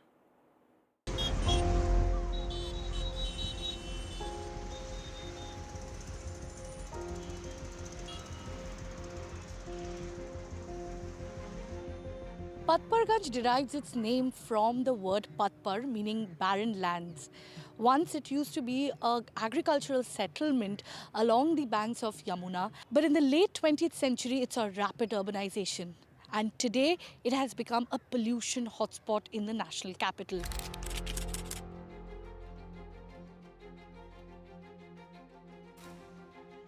I am at the Sanjay Van Lake, which is a serene escape from the polluted Patparganj.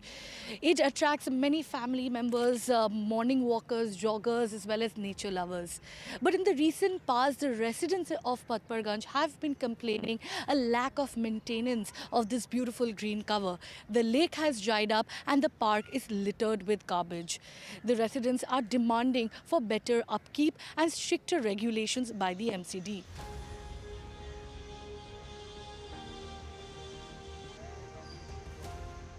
जैसा अभी आप देख ले, garbage वगैरह पड़ा हुआ है और जानवर वगैरह ऐसे घूमते रहते हैं, तो इधर का थोड़ा सा ध्यान नहीं दिया जाता. तो गवर्नमेंट को इधर का भी ध्यान देना चाहिए, क्योंकि यहाँ पे भी अच्छे एजुकेटेड लोग रहते हैं, पढ़े लिखे लोग रहते हैं. तो ऐसा नहीं कि वन साइड ही ध्यान दिया जाए. The Patparganj Assembly constituency is a well-known residential area, housing localities like Mayur Vihar, Vasundhara Enclave and the Patparganj industrial area. Due to its connectivity to key areas like Noida and Ghaziabad, the area struggles with traffic congestion and pollution.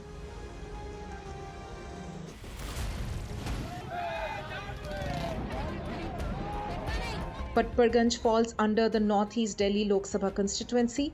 In 2020 elections, Manish Sisodia of the Aam Aadmi Party defeated BJP's Ravinder Singh Negi by a little over 3,000 votes.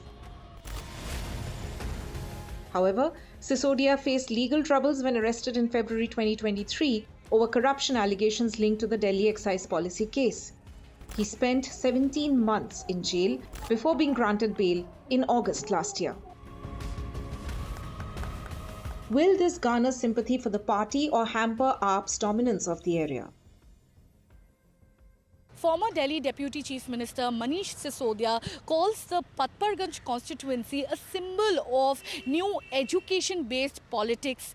And we are standing in front of a government school, which happens to be the first ever government school in the national capital to have built a swimming pool inside of it. And it has been given so-called world-class infrastructure under the governance of Mr. Manish Sisodia. Although we know that his seat has been shifted from Patparganj to Jangpura because of the fear of anti-incumbency, Aam Aadmi Party has now fielded Avadh Ojha, who is a motivational speaker and also a UPSC coaching teacher. Will he be able to fill in the shoes of Manish Sisodia? People living here, they said that they are quite happy with the kind of strides that Aam Aadmi Party government has done in the education field. We can also see a beautiful statue being built right across the school. Definitely the facelift that has been done in this area is commendable, but due to anti-incumbency fear, the seat of Manish Sisodia has been shifted to Jangpura, and only time will tell if Awadh Ojha, who has been fielded by Aam Aadmi Party, will he be able to fill in the shoes of Manish Sisodia or not? All building structures are gone dead. Our building of tiles are falling on the building, and no proper toilets, no all sewer lines are blocked. We have complaining about 10 to 15 times.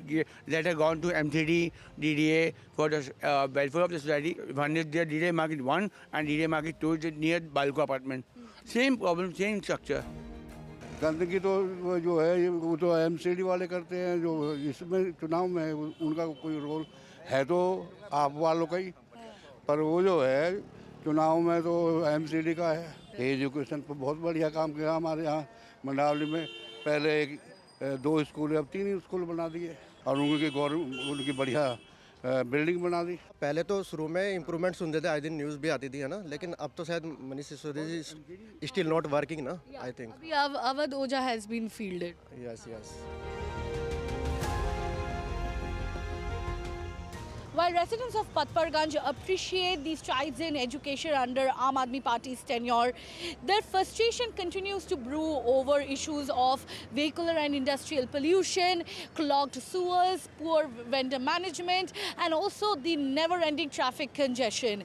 While Aam Aadmi Party has fielded social media star Awadh Ojha and BJP's Ravinder Singh Negi and Congress's Anil Kumar keep on capitalizing on the local grievances of this constituency, which is dominated by the middle class and upper middle class voters. With camera person Ritvik, this is Shreya for NDTV.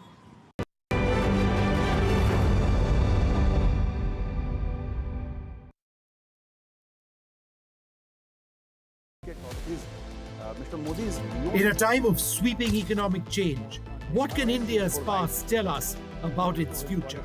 From the watershed moments of 1991 to the challenges of tomorrow. Join Sanjay Pugalia, Editor-in-Chief NDTV, in conversation with past and present Finance Commission chairpersons N.K. Singh and Arvind Panagare. Reforms past, present and future. A special presentation on NDTV.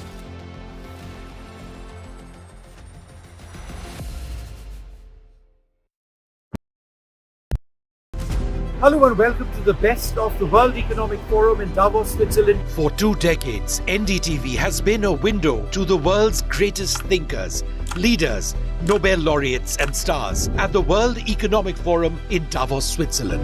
From Bill Gates to Shakira to Randy Zuckerberg to top ministers to what is often the biggest story, India, a global economic powerhouse. Conversations around our greatest challenges from AI to wars to sustainability.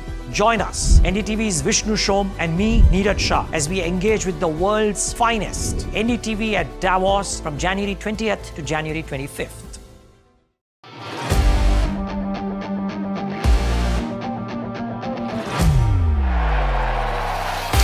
All set for Trump 2.0. Countdown to January 20th. Terror shadow, visa wars. All the twists and turns. Tracking Trump takeover. Every day at 10:30 p.m. only on NDTV 24/7.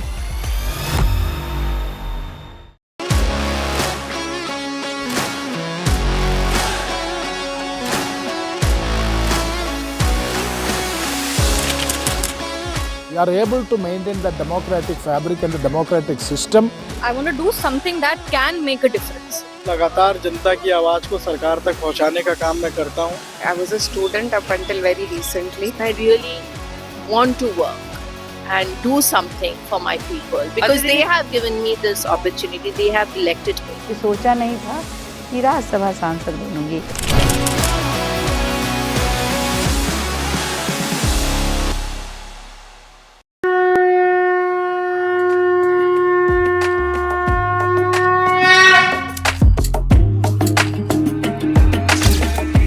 Mahakumbh, a festival of faith. The world's biggest spiritual festival. The divine dip at the spiritual Sangam. A sacred confluence of faith, culture and heritage. NDTV's mega coverage of the Mega Fest. NDTV at Mahakumbh 2025.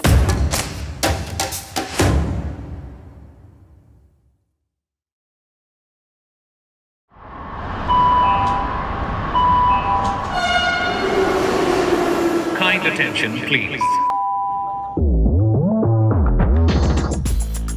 Delhi Election Metro 2025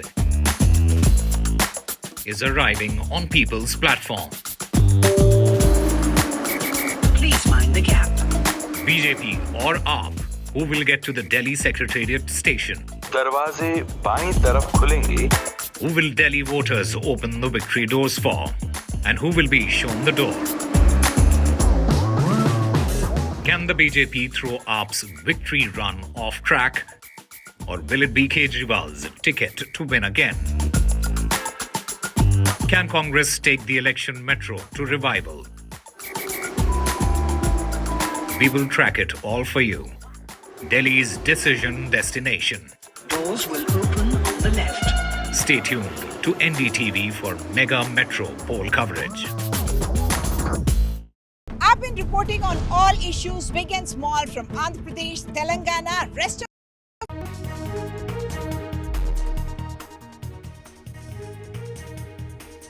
Hello and welcome. You're watching NDTV. I'm Aditi Bhardwaj, and the top story remains the Saif Ali Khan stabbing. What's happening inside the case? How is Saif Ali Khan recovering? We'll tell you more lined up on this news platform. But right before the headlines. Mumbai police question one person in connection with the attack on Bollywood actor Saif Ali Khan at his Bandra residence. Accused brought to Bandra police station for questioning.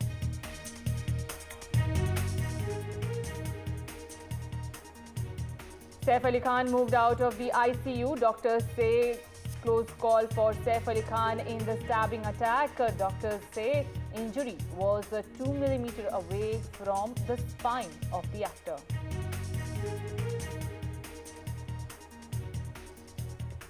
The BJP will release its manifesto Sankalp Patra for Delhi elections at around 2 p.m. today. Big announcement likely for the women voters in Delhi.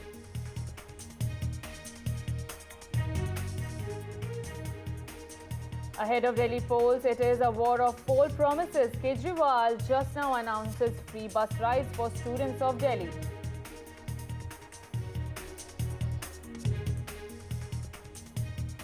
And in some big trouble for former Pakistan Prime Minister Imran Khan. Imran Khan gets 14 years in jail. Imran Khan is convicted in the land graft case.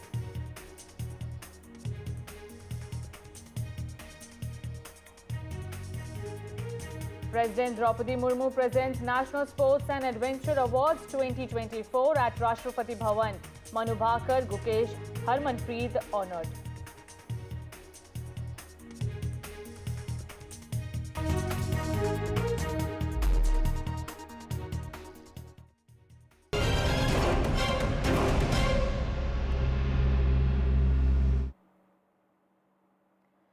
And the top focus here on NDTV remains Saif Ali Khan's stabbing incident. Mumbai police have questioned one person in connection with the attack on Bollywood actor Saif Ali Khan at his Bandra residence. The suspect has been brought to the Bandra police station for further questioning. Earlier today, Mumbai police said that they have taken possession of a portion of the blade extracted from Saif's back, while efforts are underway to recover the remaining part. Mumbai police also said that the accused involved in the attack on Bollywood actor Saif Ali Khan was last seen near Bandra railway station and that the search is on to nab him. The prime accused is still at large. It has been over 30 years. We do not know where exactly is the prime accused is, but one person has been caught in the connection with the case. Police suspect that after the incident, the suspect caught the first local train in the morning and headed towards Vasai Virar. Mumbai police teams are searching in Vasai, Nalasopara and Virar areas. Bollywood actor Saif Ali Khan was attacked by an intruder in his 11th floor Bandra flat at around 2:30 a.m. on Thursday. The incident occurred when an intruder allegedly confronted the actor's maid at his residence. As Saif Ali Khan attempted to intervene and de-escalate the situation, it escalated into a violent altercation, resulting in the actor sustaining several stab wounds, as many as 6 stab wounds, in which 2 were deep. Saif Ali Khan then immediately was taken to Mumbai's Leelavati hospital after being stabbed by the intruder, and there he underwent a surgery under the supervision of the doctors there.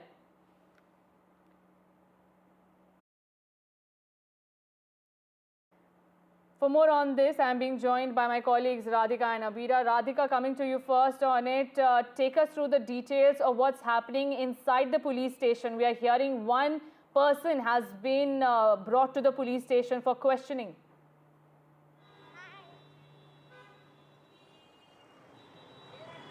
Right, Aditi, I'm not able to hear your question clearly, but what I can confirm right now is that one person was brought for questioning at Bandra police station. We are not entirely certain if this is the same person who in fact carried out the attack and that attempted robbery. But one person who looked similar to the person who was in that CCTV grab is being brought in. He is being questioned. We'll have to really wait for an official confirmation to understand if this is indeed the person who conducted that attempted robbery and attacked Saif Ali Khan and the 2 maids.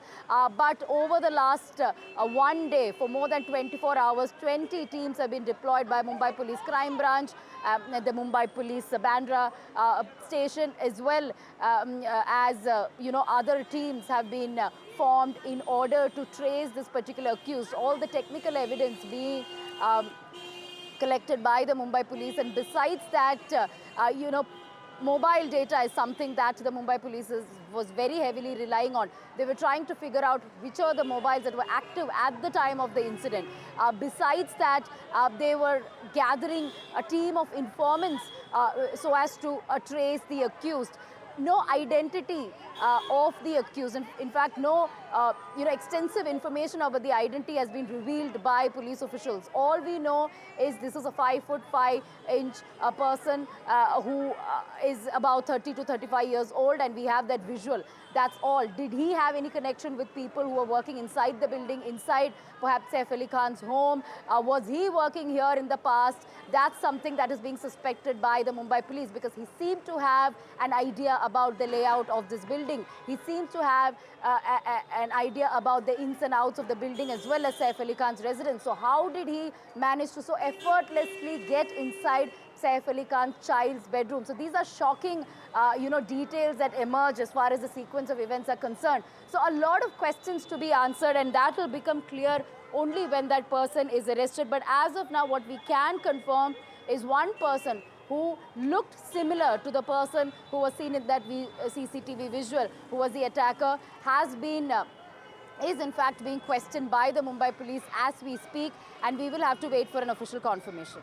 Right, Radhika, stay with me. Let's also talk about the doctors who treated Saif Ali Khan. They said that there were 2 injuries on his hand, and one was in the neck, which has been cured by plastic surgery. I have with me Abira. Abira, take us through the latest details. What is the health status of the Bollywood actor? Right now, I'm inside Leelavati Hospital, where we had a press conference with the doctors who gave us a latest update. The first update is that they made him walk today, and that's a good news that he had movement. He said that there is no scare of any kind of paralysis. He is doing fine, he's recovering, but he needs bed rest for the next 1 week. And when we asked him about when he'll be discharged, we were told that it will only depend upon how well he's recovering. But for 1 week, he has to be on bed rest. So depending on his recovery, they will decide when he will be discharged from the hospital. The doctors also said that the knife was just 2 mm away from the spinal cord, and if it would have touched the spinal cord, it could have been a much severe injury. But he got saved because of that 2 mm distance from that spinal cord. They took out the blade immediately, and that was the main surgery. The neurosurgeons worked on him. Also, they mentioned clearly that when he walked in, he was bleeding all over. There were 6 injuries all over his body, and he was holding his little son, 8-year-old Taimur. When he walked in, he was holding his hand, and he walked inside, and he didn't need a stretcher. He just walked into the emergency and went to the operation theatre all alone with this little son. So they mentioned that he walked in like a lion. But the doctors also mentioned that he is doing absolutely fine, and he is being given normal diet, and he's right now with his family, and they have consulted the family and have moved him out of the ICU to a VIP floor of the building. Right, Abida, we also have the reaction coming in from Dr. Nitin, who's the chief neurosurgeon of the Lilavati Hospital. Let's also listen in to what he had to say. He is doing presently very well. His parameters have improved. He is being shifted from ICU to a special room for him. Today we will be keeping visitors in check because we want him to take rest.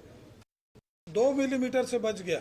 जहां तक knife पहुंचा है उससे 2 millimetre और जाने से spinal cord में injury हो सकता था, which is very very fortunate. It's a very deep wound, but वो जस्ट स्पाइन कॉर्ड से थोड़ा बच गया, तो उनकी एक अच्छी वो है. और मैंने जैसा आपको बताया, बहुत बोल्डली बिहेव किए हैं.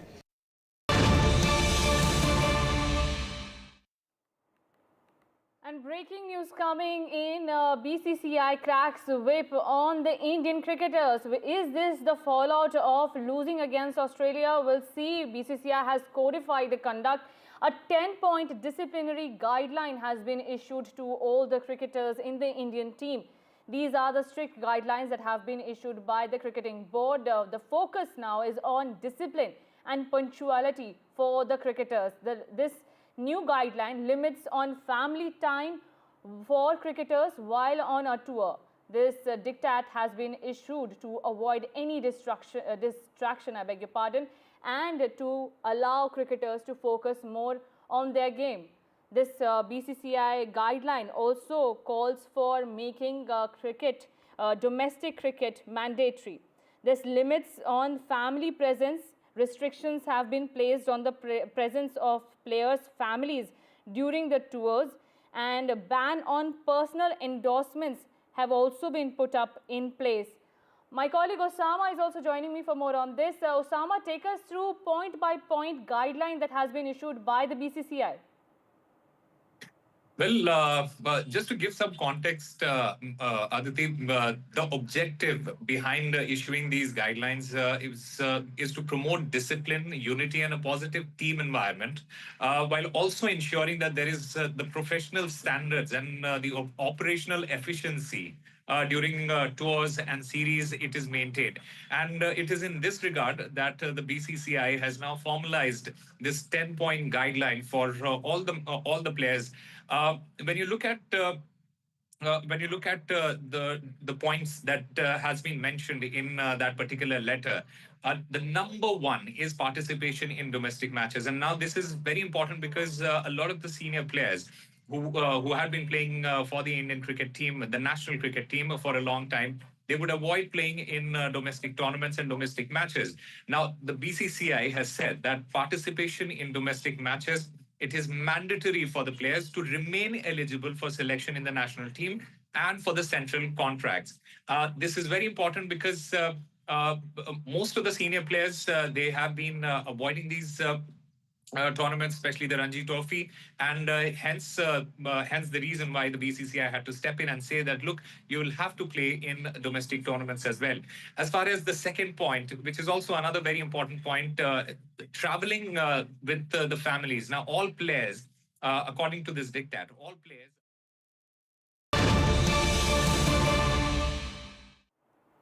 And breaking news coming in, well, NDTV accesses a new footage of the moment of attack on Saif Ali Khan. This is a new CCTV footage that has been accessed by your channel.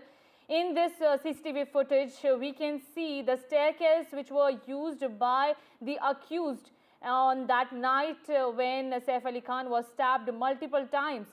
And there you have it, the accused can be seen coming up using the staircase. Remember, the police also said that the accused used the staircase to come up and down the house. My colleague Radhika is also joining me for more on this. Radhika, tell us more about the CCTV footage that has been accessed. That's right, a new CCTV footage has been accessed by NDTV, and as you can see in that footage, this man is seen going inside the residence. In fact, he's taking the stairs. You can see in that CCTV visual how the man is tiptoeing on the stairs. He's masked. There is a cloth around his face. So, of course, his face is not revealed in this particular CCTV, but in the CCTV that was released yesterday, whereby he was seen going outside, his face was revealed. And this, if you see the timing of this CCTV footage, this is of 1:37 a.m. So which means the man gained entry at 1:37 and the man exited about 2:30 a.m. So he was in that building, Aditi, for close to an hour, because we know for a fact that the entire drama and chaos took place inside Saif Ali Khan's residence for close to half an hour. He held them hostage for half an hour, he threatened them, attacked them, and then he fled the spot. So all this happened for half an hour. In that building, he was spotted for close to an hour, because we have the CCTV footage of him exiting, which was of 2:30 a.m. Now we have the CCTV footage of him entering the building, taking the staircase to go inside Saif Ali Khan's residence. He's covered, but this is of 1:37 a.m. So, you know, this is once again revealing some very shocking details of how long he managed to be in this, in this, building, which is, highly secure. It is a high-rise. We're talking about 12 floors here. 11th floor is where he went inside. So, the timing of this is, very, very important. 1:37, he enters close to that time, and 2:30 is when he exits this building. Glaring loopholes, as far as the safety and security in this building is concerned, especially in an area like Bandra West. So a lot of questions that the Mumbai police will have to answer to sort of understand what exactly went wrong and where was the security guards who were supposed to guard this building. How could he have been in this building for close to an hour? And the visuals that we have on our screens right now, on the one hand, we are showing our viewers how the attacker was climbing down from the stairs after the incident, and the other side has the new footage where we can see the accused going up. So on the 12th floor where this incident happened, he's seen carrying a bag as well. As per the nanny's statement that had come out, she said that he was carrying a wooden piece and a hexa blade with which he attacked Saif Ali Khan. But on the visuals after the incident, we can see how there is no bag in his hand, no blade. But while he is going up in the building, we can see a bag, and he has covered his face using a mask.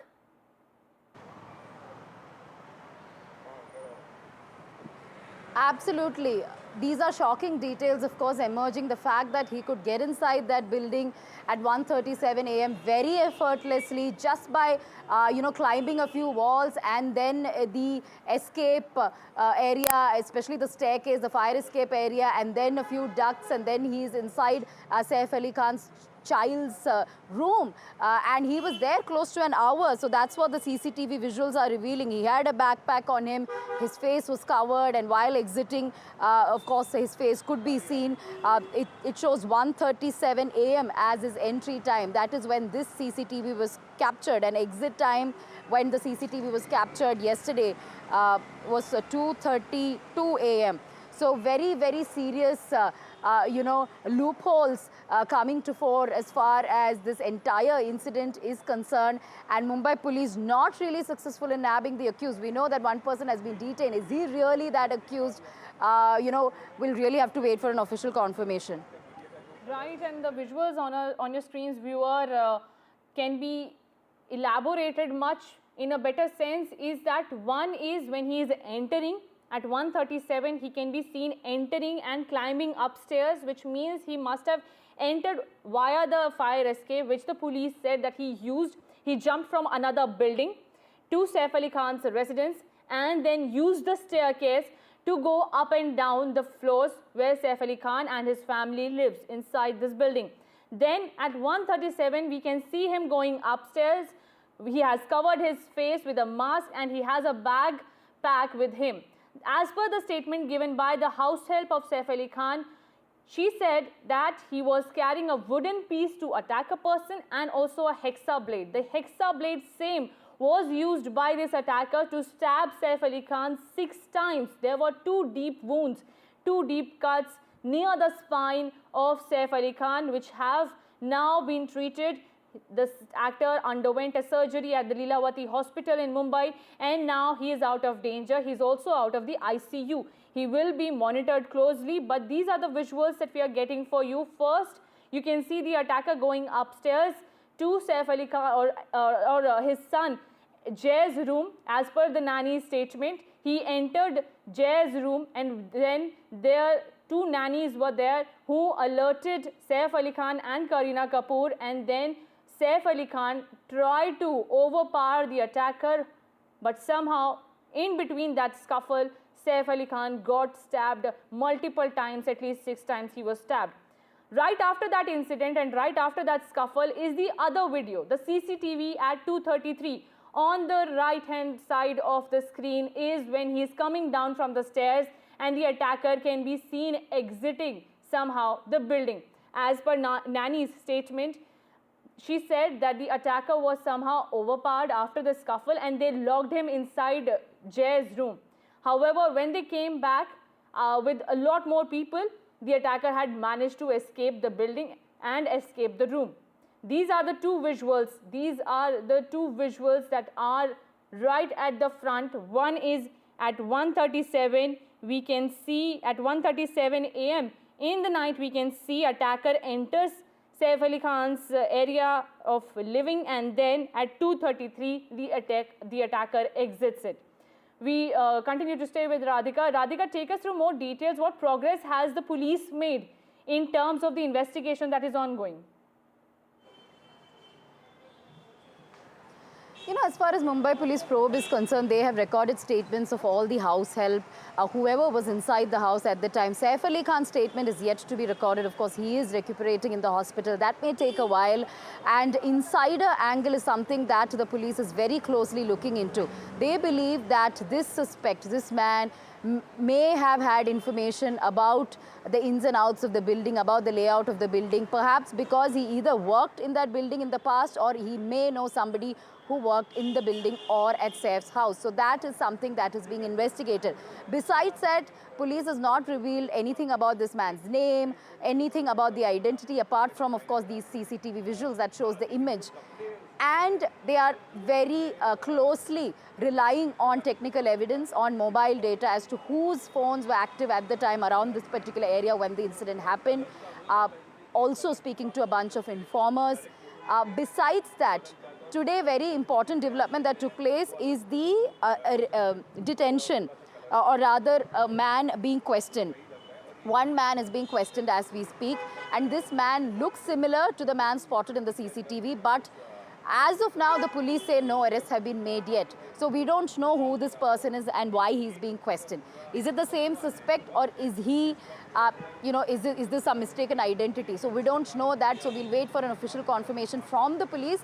But what we can confirm so far is that one person is being questioned who seems to be the suspect. Apart from that, a statement recording of many of the house helps have been taking place over the last 2 days. We have accessed Nanny's statement in which she gives the horrific account of what exactly happened inside the residence. 30 minutes of horrifying experience that the family went through when the man was inside. The threats, the attacks, the injuries, and later how he escaped. So all that is being detailed in that particular statement of a nanny. So that is important. So we know what exactly happened inside. He was in the building for almost an hour. He was inside Saif's residence for 30 minutes. So very, very scary details emerging. But no arrests have happened yet. Officially, no announcement of it yet. Right. Thank you so much, Radhika, for staying with us. This is the top story here at NDTV. These are the two latest visuals that we have for you in the Saif stabbing case. Now, shifting our focus to Imran Khan. Well, more trouble for Pakistan's former Prime Minister. He was sentenced to 14 years in prison and his wife, Bushra Bibi, to 7 years in a case related to the misuse of authority and corruption involving Khan's Al-Qadr University Project Trust. Khan was also given a fine of 1 million Pakistani rupees, while Bibi was fined half that amount. Well, for more on this, my colleague Vishal is joining me. Vishal, take us through more details about this case. So this is the Al-Qadr University Trust case. So the authorities in Pakistan are alleging that this trust was made in order to execute this fraud. And this fraud case alleges that this fraud amounts to as much as 190 million pounds.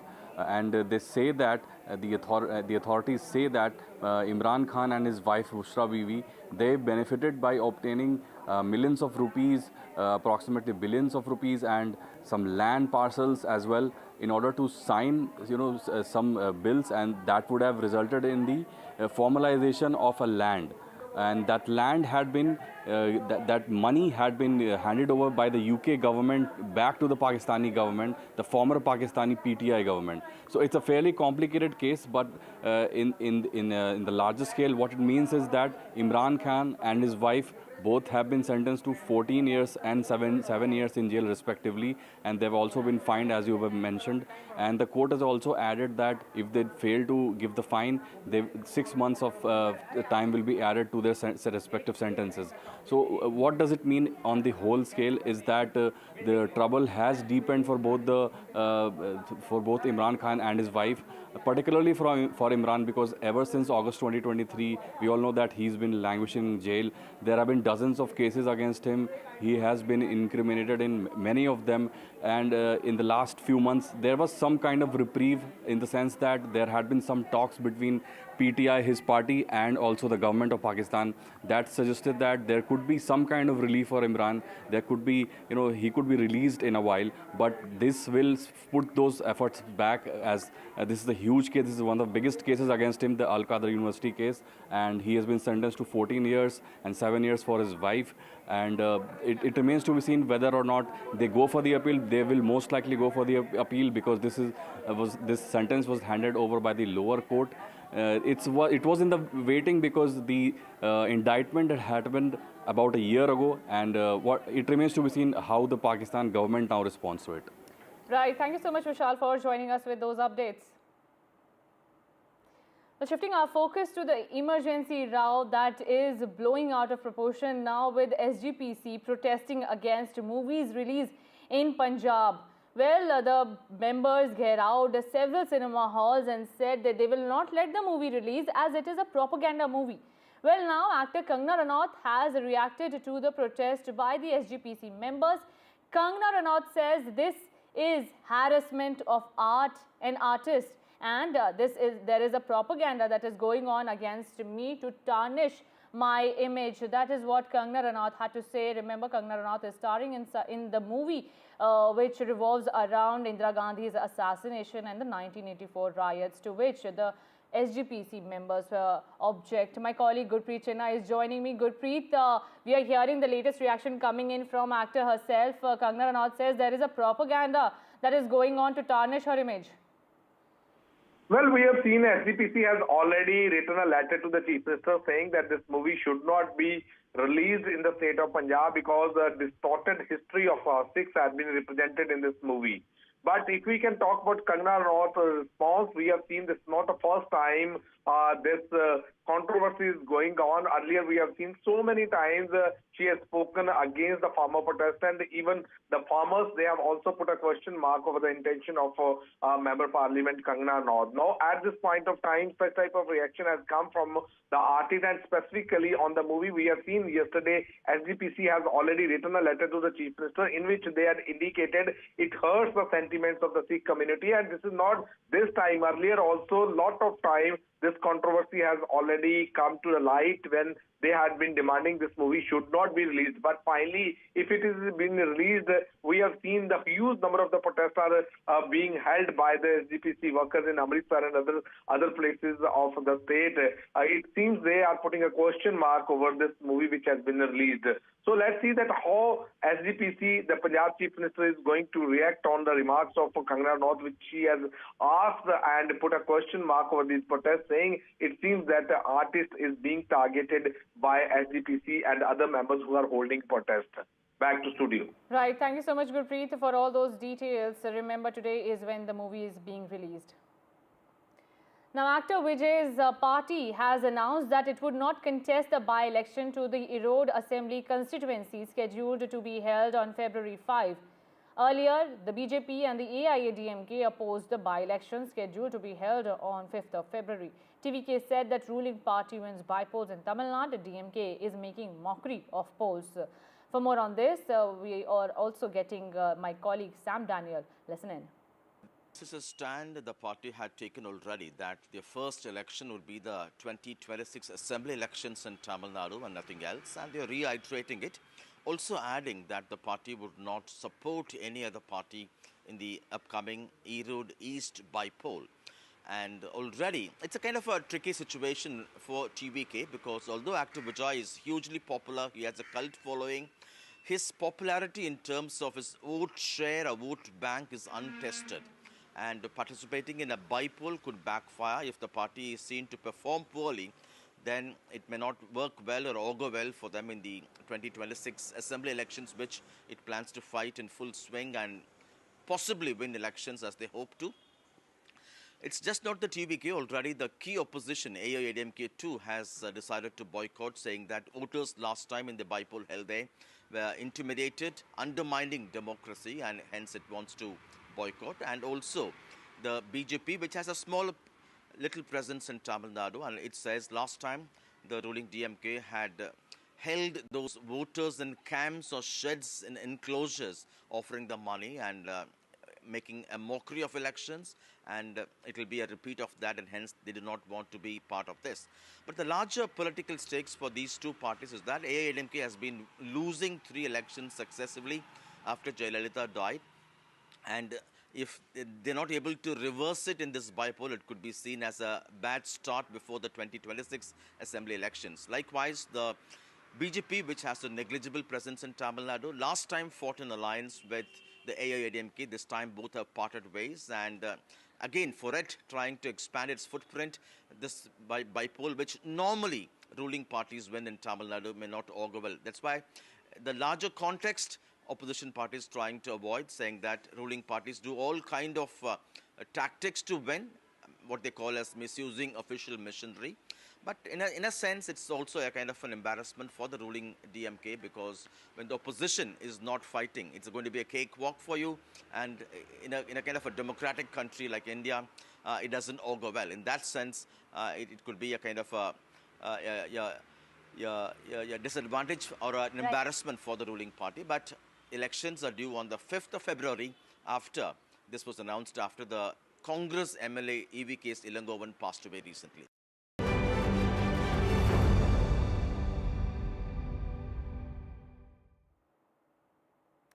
And ahead of Delhi polls, fight to woo voters is intensifying. While Aam Aadmi Party has announced free bus rides for students if voted to power, the BJP will release its manifesto Sankalp Patra for the Delhi elections at around 2 p.m. today. The party aims to challenge the ruling Aam Aadmi Party in the Feb 5 polls, particularly targeting AAP's Mahila Samman Yojana. JP Nada will be releasing the BJP's manifesto today. The BJP also plans to replicate the success of schemes like Madhya Pradesh's Ladli Behna Yojana and Maharashtra's Ladki Behin Yojana by introducing a monthly financial aid for women in Delhi, likely ranging between 2,500 and 3,000.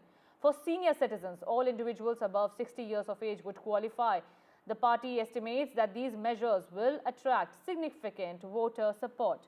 But Aam Aadmi Party chief Arvind Kejriwal has hit out at the BJP's manifesto, saying that the BJP will release only one-line manifesto, saying that whatever Aam Aadmi Party government has done in Delhi, they will do the same.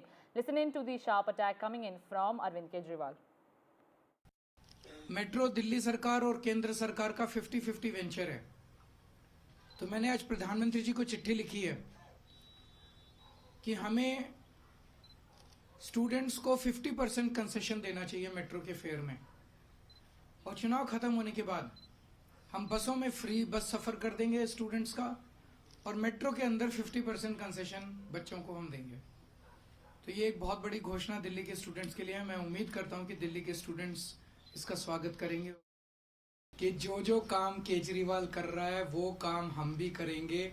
ये एक line का संकल्प पत्र उनका आ रहा है। उनके पास ना दिल्ली के लिए कोई विजन है, ना उनके लिए कोई प्रोग्राम है, ना उनकी कोई प्लानिंग है, ना उनके पास कोई टीम है, ना उनके पास कोई नेता है, ना उनके पास सीएम चेहरा है।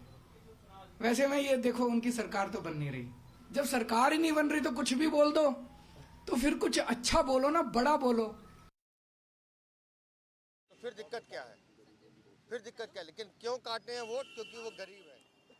And the BJP will be releasing its manifesto at 2 p.m. today. And before that, the war of words is escalating. The Aam Aadmi Party is already hitting out at the BJP, saying that BJP is making desperate attempts to win the trust of the voters in Delhi elections. However, the Aam Aadmi Party is confident that they will be able to continue their dominance in the upcoming elections. However, the BJP is also leaving no stone unturned in wooing the voters, especially the women voters in Delhi. The BJP is likely to announce financial aid for women, but it remains to be seen what the official announcement will be. Inauguration of the US Consulate in Bengaluru has sparked a fresh political dispute in Karnataka, with the ruling Congress government criticizing the BJP for allegedly spreading misinformation about the consulate's establishment. There is a war of words going on between the Congress and the opposition, with the Congress party and the BJP involved in a war of words. Let's listen in to what the reactions are coming in. But before that, this is the controversy that is going on about the inauguration of the US Consulate in Bengaluru. My colleague Veera Raghav is joining me. Veera, take us through the war of words that is playing out between the BJP and the Congress party. The funny part is that this is not even a US Consulate inauguration. It's just a site dedication ceremony. They haven't even zeroed in on the exact site for where the full-fledged consulate would come up. So for the moment, this is a symbolic move, a reassertion of Bengaluru's importance. And you've got, till there is a proper full-fledged consulate, I think the work will happen out of Bengaluru, more on a symbolic level in terms of reiterating it. Obviously, a big event for the city. It started with Tejasvi Surya meeting the External Affairs Minister and sending out a tweet. And then Priyank Kharge turning around and saying that, look, don't try and take credit for this. Don't take, one party should not take credit for it. It's something for Bengaluru and the people of Bengaluru. So a bit of a political slugfest. Obviously, DK Shivkumar as well stepping in, as you see there on your screens. He was there at that ceremony at JW Marriott. Then, of course, making his comments as well on that issue. So it will be interesting, but ultimately, remember, this city, obviously as a global hub, has enormous amount of expats and US citizens living here. And it has been a long pending demand. Remember, several other consulates from European countries like the British, French, German, Dutch are all there, including Japan. Several other consulates, even Australian consulate, works out of Bengaluru. But the US was, there was a constant demand for a US representation in this city. Obviously, there'll be no visa services at the moment. That will begin only when they have a final structure to their consular services here. Right, Veera, and you know, this is not the first time that the BJP and the Congress are coming face to face about taking credit or discrediting each other. Well, it's just the often heard story, isn't it? It's not something new that you and I are seeing. It happens almost every other day, every other hour, if I may say so. This is one more in that chapter. Let's also not forget that there has been in the past also that personal tug of war between Priyank Kharge and Tejasvi Surya as well, playing out on social media. So one more where both sides want to reiterate, take credit for something that's perhaps a diplomatic call of the US, something that that has been worked on forever. So it'll be interesting to see how much further this exchange goes on. Veera, thank you so much for joining us with that update. This will be our key focus here at NDTV as well. With that, we're slipping into a very short break, but more news and updates lined up on the other side as well.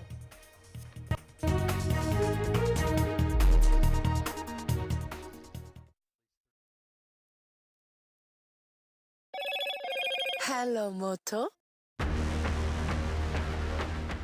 Motorola Edge 50 Pro. World's first AI-powered pro-grade camera.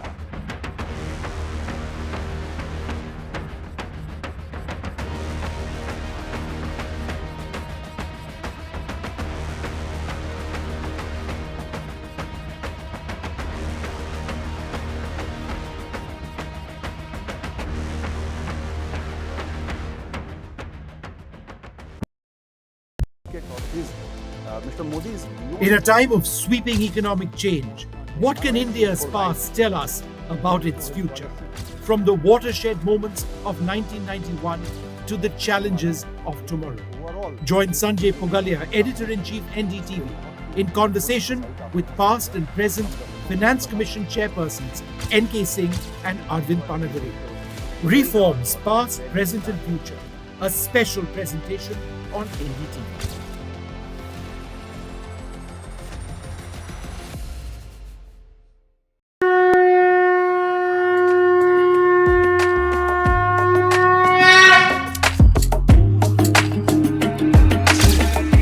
Mahakumbh, the festival of faith, the world's biggest spiritual festival, the divine dip at the spiritual sangam,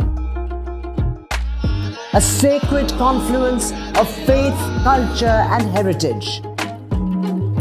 NDTV's mega coverage of the Mega Fest.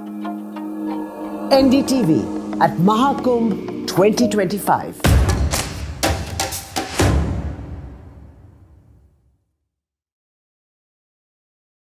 In today's interconnected world, India's voice is more crucial than ever.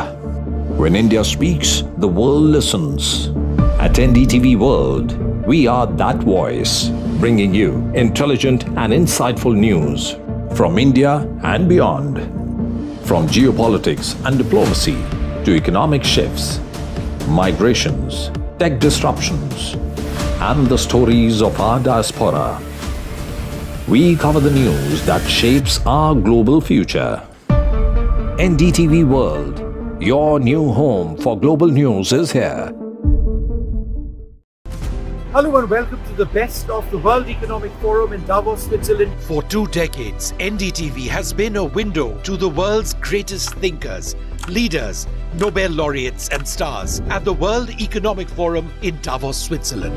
From Bill Gates to Shakira to Randy Zuckerberg to top ministers to what is often the biggest story, India, a global economic powerhouse. Conversations around our greatest challenges from AI to wars to sustainability.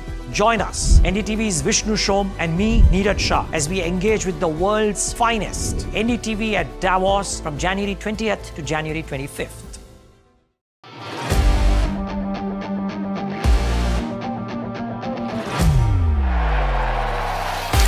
All set for Trump 2.0.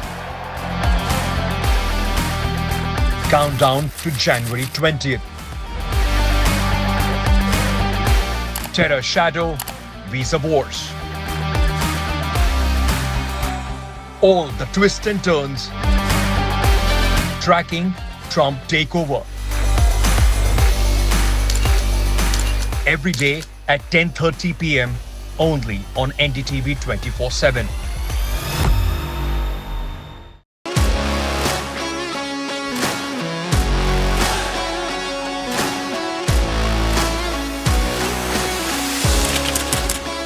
We are able to maintain the democratic fabric and the democratic system. I want to do something that can make a difference. लगातार जनता की आवाज को सरकार तक पहुंचाने का काम मैं करता हूं. I was a student up until very recently. I really want to work and do something for my people because they have given me this opportunity. They have elected me. सोचा नहीं था कि राज्यसभा सांसद बनूंगी.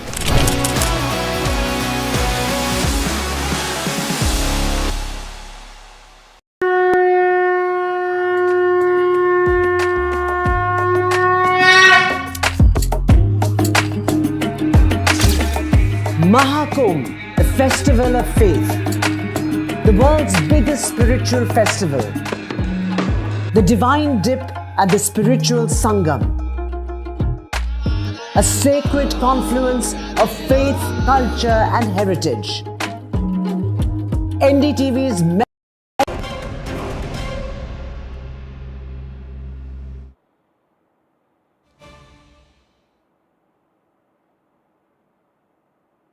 And more breaking news coming in the Saif Ali Khan stabbing case. The visuals on your screen is the portion of knife that was recovered by the doctors. This knife portion was pulled out from the back of Saif Ali Khan. This is the hexa knife that was used in the attack by the accused on the night at 2:33 a.m. when the accused entered Saif Ali Khan's residence and attacked him, stabbing him multiple times, at least 6 times. Saif Ali Khan was stabbed using this hexa knife and this blade portion is what the doctors have recovered. It's completely soaked in blood. We have blood, the visuals for viewers' discretion. My colleague Radhika is joining me for more on this. Radhika, we are aware that the doctors said that 2.5 inch of this blade has been pulled out from Saif Ali Khan's body. Tell us about what other details do the police have right now? That's right. Multiple surgeries were performed on Saif Ali Khan, and yes, 2.5 inch knife, or rather the hexa blade, was pulled out of actor's spine, and after which they repaired his leaking spinal fluid. So those were the procedures that were carried out. Very, very, worrying certainly. It could have been fatal had it, penetrated into his spine even more, which is what the doctors have said. So, of course, those are the visuals of the knife that was taken off of his spine. And besides that, of course, he had injuries in other parts of his body as well, including his neck as well as his hand. But, investigations and police, beg your pardon, doctors have confirmed that his condition currently is out of danger, but they cannot give an assurance of when he can be discharged because he requires rest at this point. As far as investigations are concerned, yes, more details emerging. CCTV visual of the entry and exit of this attacker, shows that he was in the premises for almost an hour and 30 minutes terrorizing the family inside the house for close to half an hour. So those are really shocking details here. How did he get entry into the premises, or how did he manage to enter the premises so effortlessly? That is something Mumbai police will have to investigate more upon. Did he have contacts inside, or did he work in this particular building or in the neighboring buildings in the recent past? Because there was a lot of labor work, carpentry work going on in the building and, in the neighboring buildings as well. So was he a part of the workers at the time? These are being investigated by the police. One man is being questioned. Is he the suspect? Not really sure, because Mumbai police is yet to give details of who this man is who is being questioned. When we see the visuals, there is similarity. He looks similar to the person who is in the CCTV footage. But is it a case of mistaken identity, or is he indeed that suspect, indeed that attacker? We'll really have to wait for the official confirmation from Mumbai police. But as of now, 20 teams deployed, CCTV footage, of course, being closely examined from all parts of this building, technical evidence being collected, phones, phone evidence, phone data being checked. They are trying to understand whose phones were active at the time of the incident and then narrowing down on the suspect. Now, and in the latest update, one man being questioned. Right, Radhika, and the kind of blade that has been pulled out from Saif Ali Khan looks like a normal knife only. We are not sure. As per the nanny's statement, she said that the attacker was carrying a wooden piece of something and a hexa blade.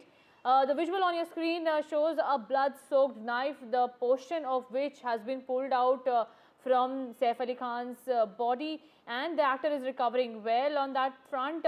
But Radhika, as far as the investigation is concerned, and also right now, what is the security status around Saif Ali Khan's house? You're standing right outside it.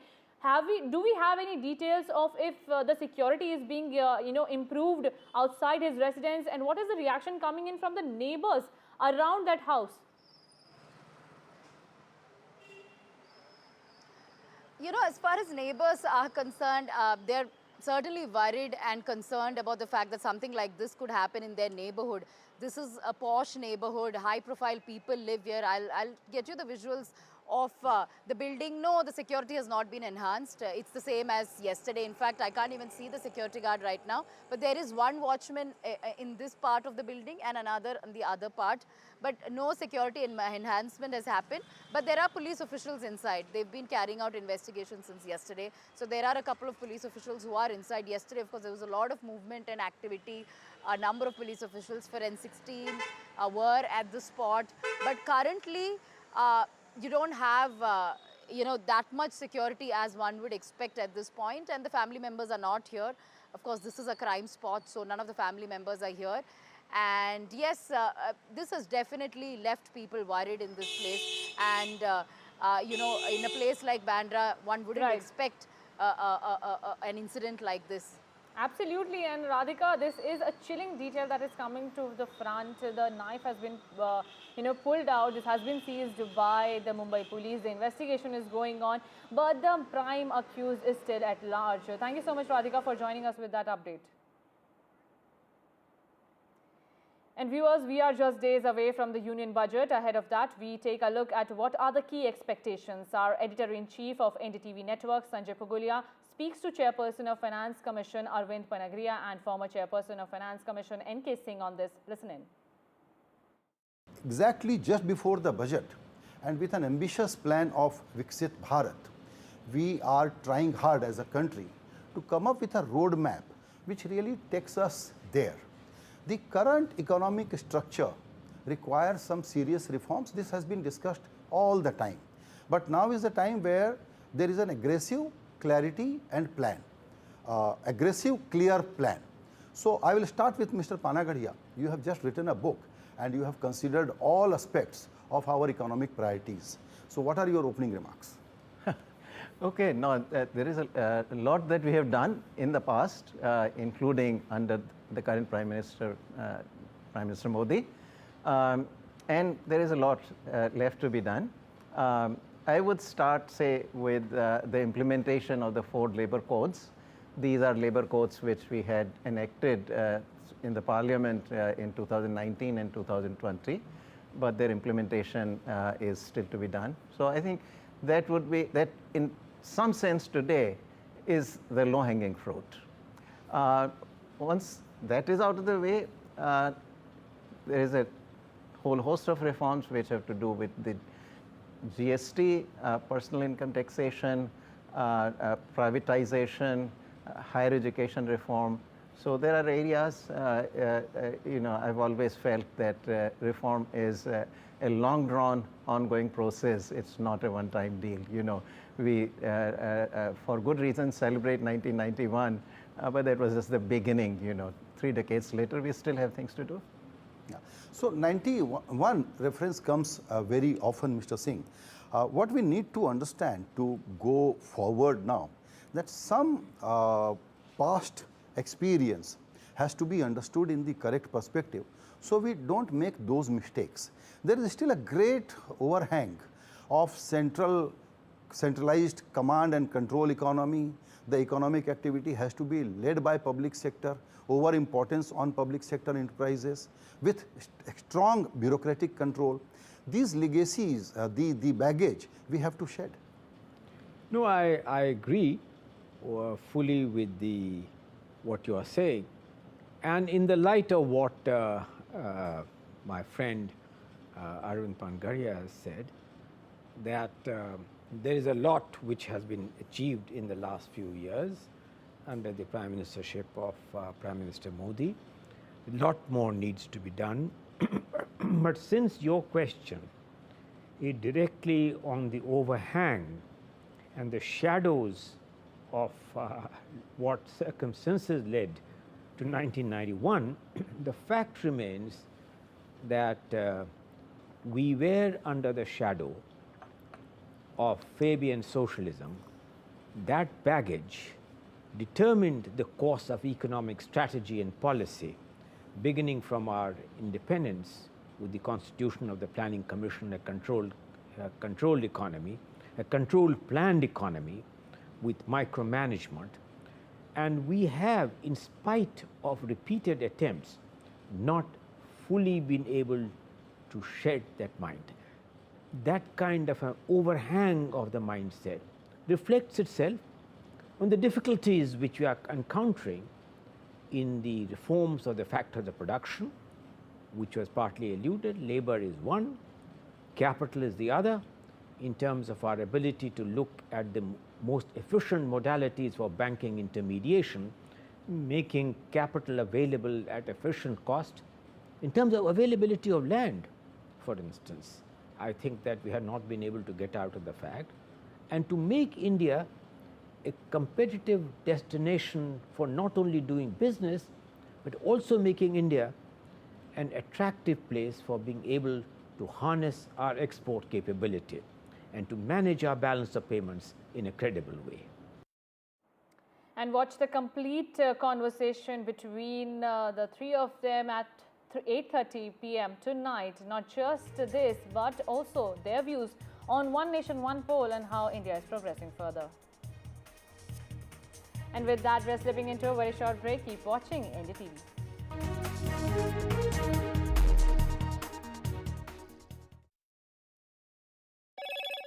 Hello, Moto.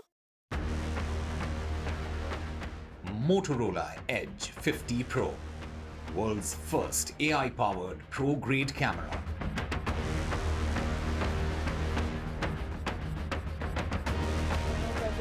National Sports and Adventure Awards 2024 at Rashtrapati Bhavan. Manu Bhakar, Gukesh honored, hockey captain Harmanpreet honored, and para-athlete Praveen Kumar was also honored.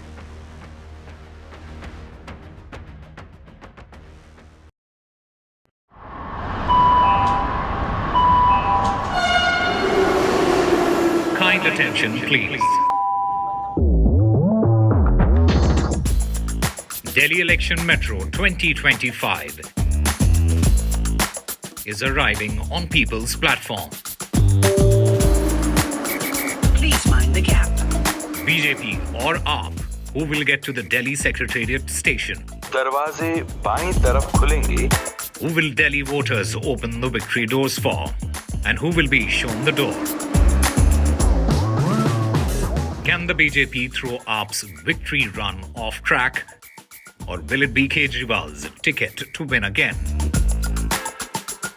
Can Congress take the election metro to revival? We will track it all for you. Delhi's decision destination. Doors will open on the left. Stay tuned to NDTV for mega metro poll coverage. I've been reporting on all issues, big and small, from Andhra Pradesh, Telangana, rest of South India, bringing you all the action, all that you need to know, all that you want to know. The energy of Maximum City is infectious. I bring in that energy in our news coverage from financial capital Mumbai. Covering from the southernmost part of India over the last 23 years, I bring in-depth and 360-degree coverage from the Dravidian heartland. The land of Mishti is also known for its bitter politics. I have seen much water flow under the Howrah Bridge, covering Bengal in all its vivid colors.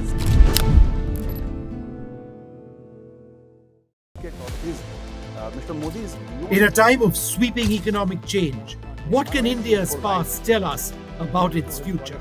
From the watershed moments of 1991 to the challenges of tomorrow. Join Sanjay Pugalia, Editor-in-Chief NDTV, in conversation with past and present Finance Commission chairpersons N.K. Singh and Arvind Panagare.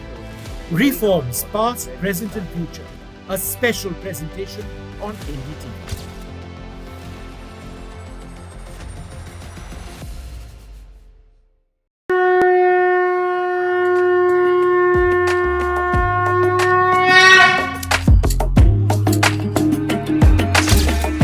Mahakumbh, a festival of faith, the world's biggest spiritual festival, the divine dip at the spiritual Sangam,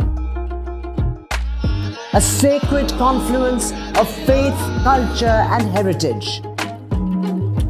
NDTV's mega coverage of the Mega Fest. NDTV at Mahakumbh 2025.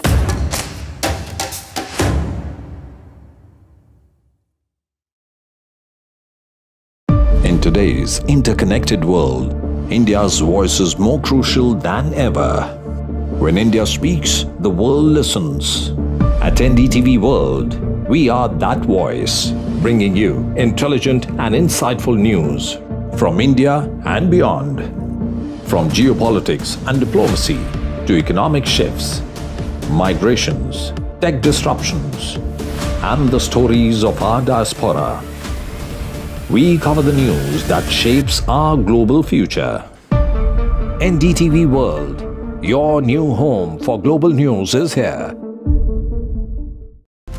Hello and welcome to the best of the World Economic Forum in Davos, Switzerland. For 2 decades, NDTV has been a window to the world's greatest thinkers, leaders, Nobel laureates and stars at the World Economic Forum in Davos, Switzerland. From Bill Gates to Shakira to Randy Zuckerberg to top ministers to what is often the biggest story. India, a global economic powerhouse. Conversations around our greatest challenges from AI to wars to sustainability. Join us, NDTV's Vishnu Shom and me, Neeraj Shah, as we engage with the world's finest. NDTV at Davos from January 20th to January 25th.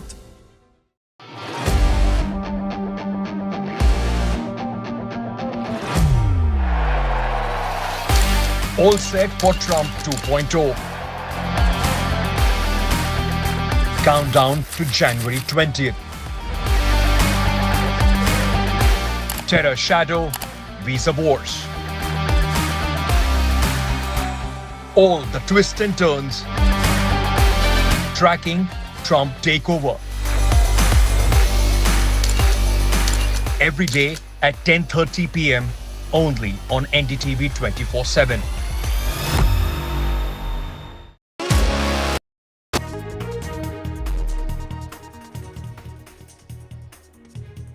Hello and welcome. You're watching NDTV. I'm Aditi Bhardwaj and let's take a look at the top headlines that we're tracking here at this hour. In the Saif Ali Khan stabbing case, new CCTV video emerges in which suspect was seen entering inside the building where Saif Ali Khan stays. Saif Ali Khan has been moved out of the ICU at the Lilavati Hospital in Mumbai. Doctors say Saif Ali Khan was stabbed close to the spine, injury 2 millimeters away from the spine of the actor. The Bharatiya Janata Party will release its manifesto today for the Delhi elections. The Sankalp Patra is likely to have major announcements for the women voters in Delhi. And ahead of Delhi polls, it is a war of poll promises and freebies. Kejriwal announces free bus rides for students of Delhi. Actor Kangana Ranaut reacts on protest against her movie Emergency. SGPC's stir against the emergencies screening in Punjab. Kangana says this is a harassment of art and artists. In big trouble for Imran Khan. Imran Khan gets 14 years in jail. A former Pakistan Prime Minister convicted in land graft case.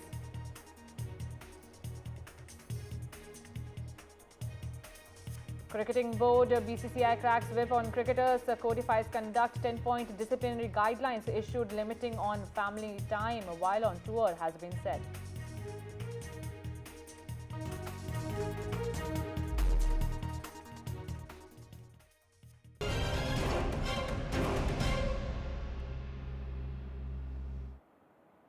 And viewers, as far as the probe is concerned in Saif Ali Khan stabbing case, Mumbai police questioned one person in connection with the attack on Bollywood actor. The attack happened at his residence in Bandra. The suspect has been brought to the Bandra police station for further questioning.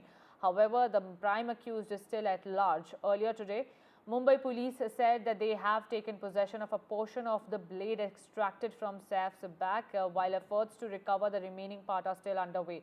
The visuals on your screens show the portion of the knife that has been pulled out of Saif Ali Khan's body. Prior to that, we had the CCTV footage in which attacker can be seen entering the building of Saif Ali Khan's residence and then leaving at 2:33 a.m. These are the footage of the CCTV that have been accessed by your channel here at NDTV. Mumbai police also said the accused involved in the attack on Bollywood actor was last seen near Bandra railway station and that the search is on to nab him. Police suspect that after this incident, the suspect caught the first local train in the morning and headed towards Vasai Virar. Mumbai police teams are searching in Vasai, Nalasopara and Virar areas. Bollywood actor Saif Ali Khan was attacked by an intruder in his 11th floor Bandra flat at around 2:30 a.m. on Thursday. The incident occurred when an intruder allegedly confronted the actor's maid at his residence, and as per the statement given by the house help, nanny statements say that the accused entered Saif Ali Khan's son's room and then a scuffle broke out between the actor and the attacker, after which the attacker attacked Saif Ali Khan couple of times, at least 6 times. He was brutally stabbed. As Saif Ali Khan attempted to intervene and de-escalate the situation, the whole fight escalated into a violent altercation, resulting in the actor sustaining several stab wounds. Saif Ali Khan was then immediately taken to Mumbai's Leelavati hospital after being stabbed. He underwent surgery under the supervision of a team of doctors there. Right now, we are also hearing that the house help of Saif Ali Khan is also giving out statement. Let's listen in.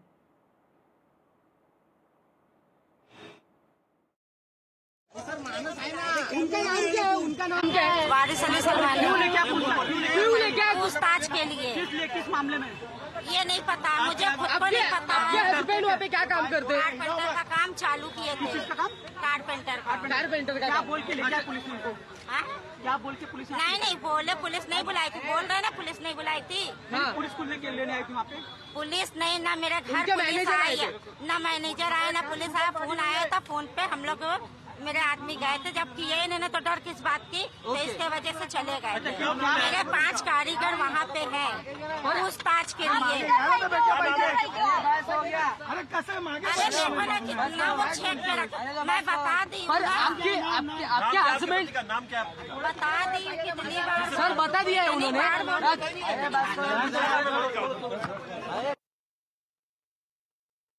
And right now we heard the wife of that one person who was brought into the Bandra police station, and as you heard her that she was related to the person that was brought to the police station. As per her statement, currently the man that was brought to the police station is his husband, and she said that the man was working as a carpenter at Saif Ali Khan's residence. The visual right on the right hand side of your screen is the man who was brought this morning to the Bandra police station, and on the left hand side is the wife of that person who is saying that the man was brought in to the police station for questioning as he was working at the actor Saif Ali Khan's residence as a carpenter. And on the further details that we have is that a hexa blade was recovered from Saif Ali Khan's body. Now this carpenter link to this hexa blade is what the police is trying to investigate into this matter. The visuals on the right hand side of the screen shows the knife portion that has been taken out of actor's body. The left hand side is the woman of the person who was brought in for questioning. She says that her husband was brought in because he was working at the residence of Saif Ali Khan and was working as a carpenter there. Now on the screen is the visual of the accused that was entering Saif Ali Khan's building and then later on attacked the actor. But he is currently inside Leelavati Hospital. The actor is improving. The doctors say that he was made to walk today. He has been taken out of the ICU. Let's also listen in to what the doctors had to say.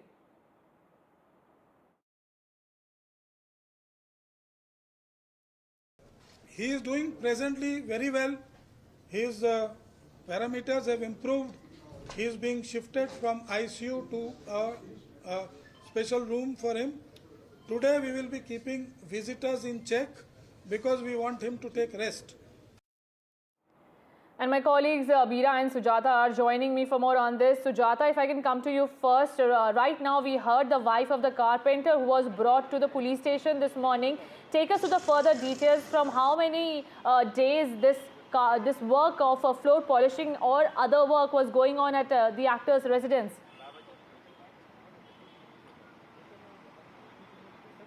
Well, yes, and if we see as per the details that have been shared so far, be it by the Mumbai police or the hospital authorities, what has come to the light is that one person has been detained so far and has been taken to the Bandra police station for questioning. However, the police sources have not yet confirmed whether is he the same person who was seen in the CCTV, the two CCTV videos that have come to the light. And also at the same time, the hospital authorities have said that that night when Saif Ali Khan was injured and he was brought to the hospital, he was accompanied by his son Taimur Ali Khan, who was present with him in the auto rickshaw. He was immediately taken to the casualty and from there on he was operated. A spine surgery was done, and doctors also have to say that it was only a distance of 2 millimeter. If it would have been even deeper, the injury could have been more severe and it would have been difficult to get Shahid Ali Khan out of the situation. And the injury, however, was successful, and currently he's shifted from the ICU to a special room where he's accompanied by his other family members. But at this point in time, it is a big question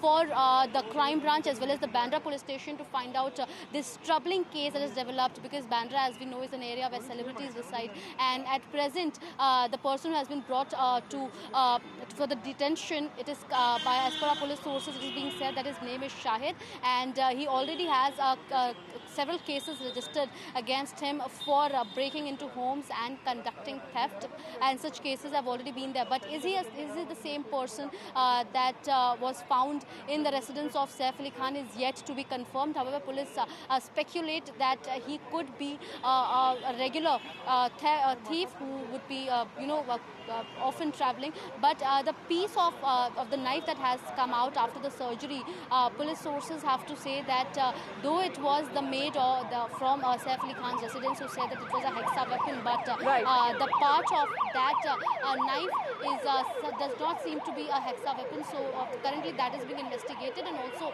the police sources say that there will be time called off to come and take a statement of Saif Ali Khan too. However, at present doctors say that at least a week of rest is required for Saif Ali Khan to recover fully from the injuries that he's got on his spine. Sujata, stay with me. We also have Abira joining us from outside the hospital where Saif Ali Khan is.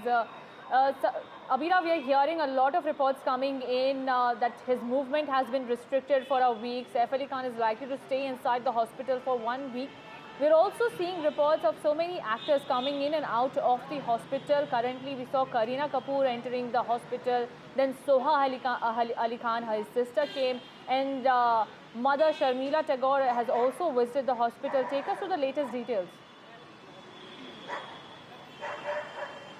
Since morning, we have seen that the first person to enter the hospital was Soha Ali Khan, and then his mother came in, Sharmila Tagore, and then Kareena, and that's when the doctor spoke to the family. We also saw Kunal Khemu coming in, who is a brother-in-law. They all came in together, spoke to the doctors, after which the doctors called us in, and after speaking to the family, they shifted him from the ICU to the normal ward, and he has been put in the VIP floor of the hospital. The doctor doctor, like you said, the doctor has said that, his movement have been restricted, but he has been made to walk just to see if his movement is fine. And they said that there is no risk of paralysis at all, and he'll be fine soon, but he needs rest.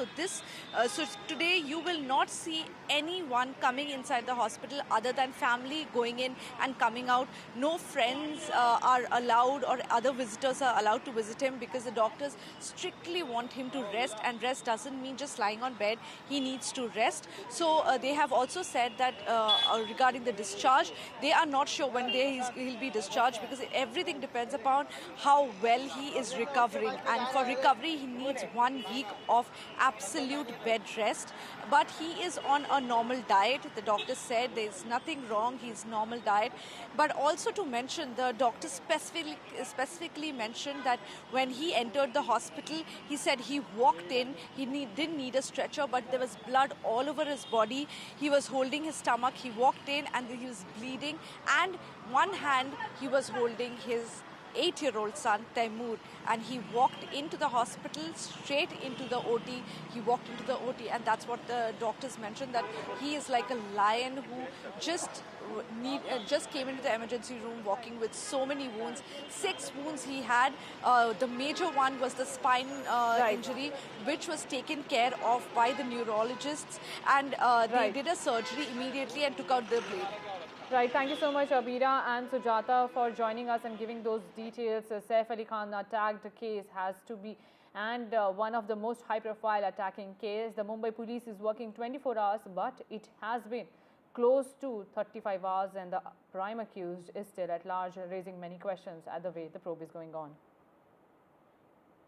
Shifting our focus, the Board of Control for Cricket in India has just introduced a 10-point disciplinary guideline policy to boost team discipline and improve player performance. This new policy includes some significant changes, such as mandatory domestic cricket. Players must participate in domestic matches, with exceptions only made under extraordinary circumstances. No personal endorsements on tour is the next guideline, and new penalties for non-compliance will be imposed on the cricketers. This has already been issued by the BCCI.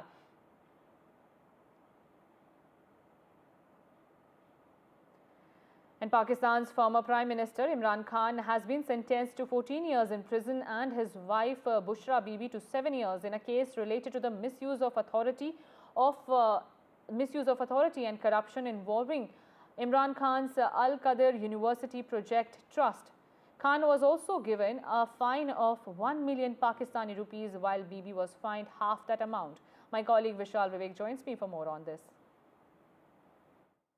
The authorities in Pakistan are alleging that this trust was made in order to execute this fraud, and this case alleges that this fraud amounts to as much as 190 million pounds.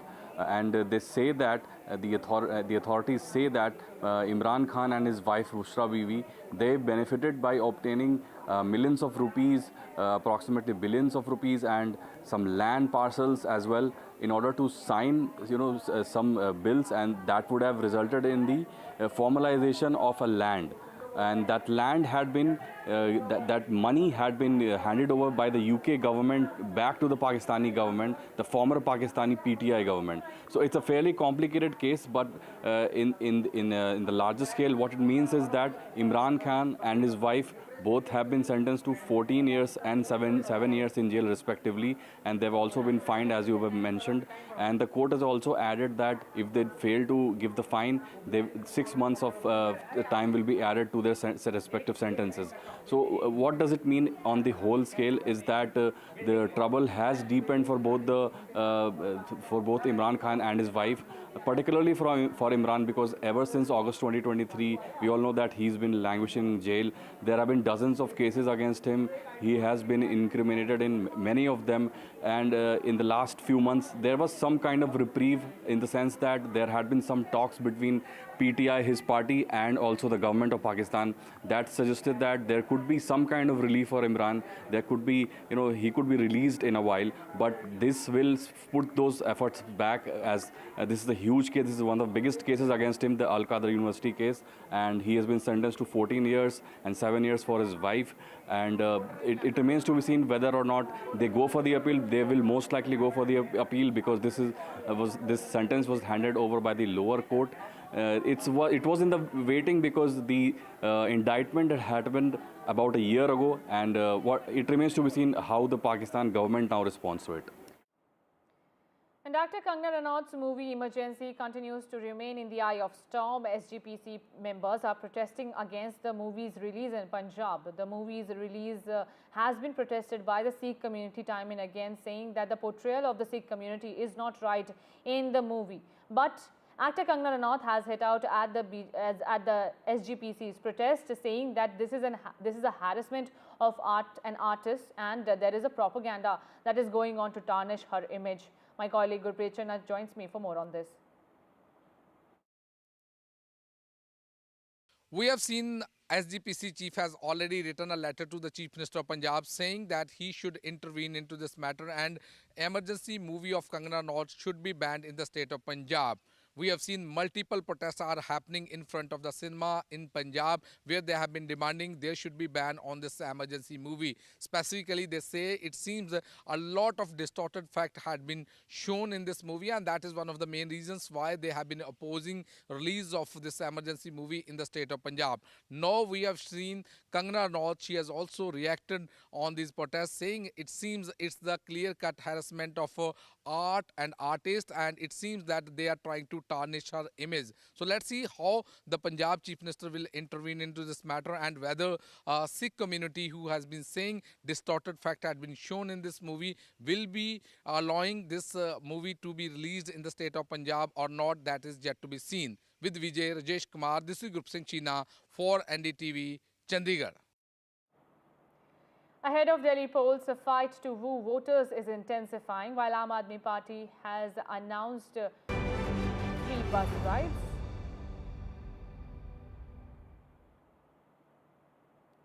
And ahead of Delhi polls, fight to woo voters is intensifying, while Aam Aadmi Party has announced free bus rides for students if voted to power. The BJP is set to release its manifesto, the Sankalp Patra, for the Delhi elections shortly anytime now. The party aims to challenge the ruling Aam Aadmi Party in the Feb 5 polls, particularly targeting Aam Aadmi Party's Mahila Samman Yojana. Union Minister and BJP Chief JP Nada will be releasing the manifesto today. The BJP also plans to replicate the success of schemes like Madhya Pradesh's Ladli Behna Yojana and Maharashtra's Ladki Bahin Yojana by introducing a monthly financial aid for women in Delhi, likely ranging between 2,500 to 3,000. For senior citizens also, the BJP plans that all individuals above 60 years of age would qualify. The party estimates that these measures will attract significant support, but there are reactions coming in from the Aam Aadmi Party chief, who calls these promises fake. Metro Delhi सरकार और केंद्र सरकार का 50-50 venture है।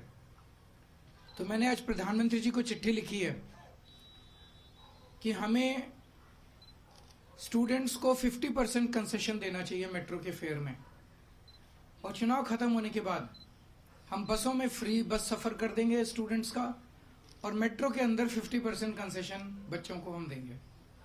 तो ये एक बहुत बड़ी घोषणा दिल्ली के स्टूडेंट्स के लिए है। मैं उम्मीद करता हूं कि दिल्ली के स्टूडेंट्स इसका स्वागत करेंगे।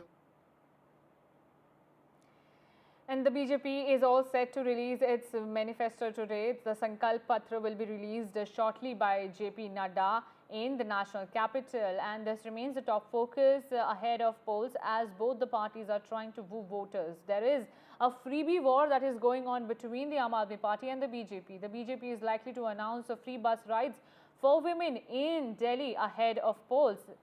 However, there are others like the promise of giving schemes to the women voters as well as the students that has been now announced by Aam Aadmi Party chief Arvind Kejriwal is a clash of promises that is going on. Which party will be able to win the trust of the voters remains to be seen. February 5 is the day when the voters will decide if it will be the BJP or the Aam Aadmi Party which has managed to gain the trust. Free bus rides for women likely is the promise by the Bharatiya Janata Party. The manifesto will be launched any time now. BJP is all set to release its Sankalp Patra, and there are big announcements for women likely in that manifesto. The BJP, remember, has been making poll promises in parts of the countries where they have promised several schemes for the women voters and has seen positive response from the ground. And so, riding on those promises made in other states, the BJP is also trying to win the trust of the voters in Delhi, especially women. The Nari Shakti has been the focus of the Modi government, and in every scheme and policy, the Bharatiya Janata Party and the Modi government focuses on the empowerment of women in India. Hence, in every policy, there is some or the other relief for women. Whether or not these benefits will help them win the elections in Delhi remains to be seen. And with that, we are slipping into a very short break. Don't go anywhere. News and updates continue on NDTV.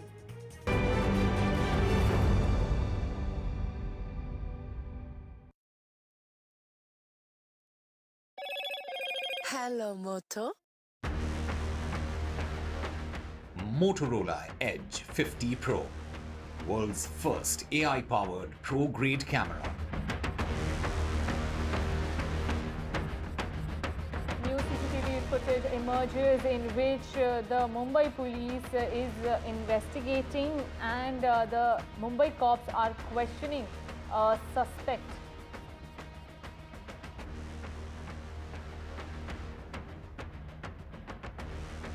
And BJP is all set to release its manifesto today ahead of Delhi elections. BJP likely to announce mega schemes for women voters. And it is BJP versus Aam Aadmi Party on Delhi poll promises. Aam Aadmi Party chief Arvind Kejriwal announces free bus rides for students in Delhi. In big trouble for Imran Khan. Imran Khan gets 14 years in jail. Imran convicted in a land graft case.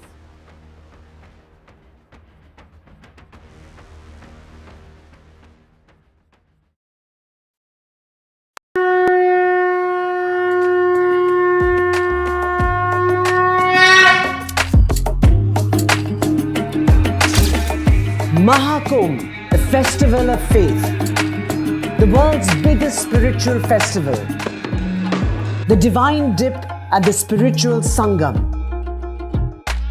a sacred confluence of faith, culture and heritage. NDTV's mega coverage of the Mega Fest. NDTV at Mahakumbh 2025.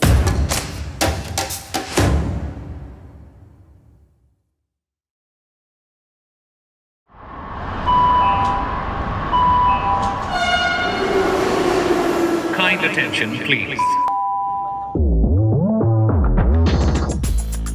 Delhi Election Metro 2025 is arriving on People's Platform. Please mind the gap.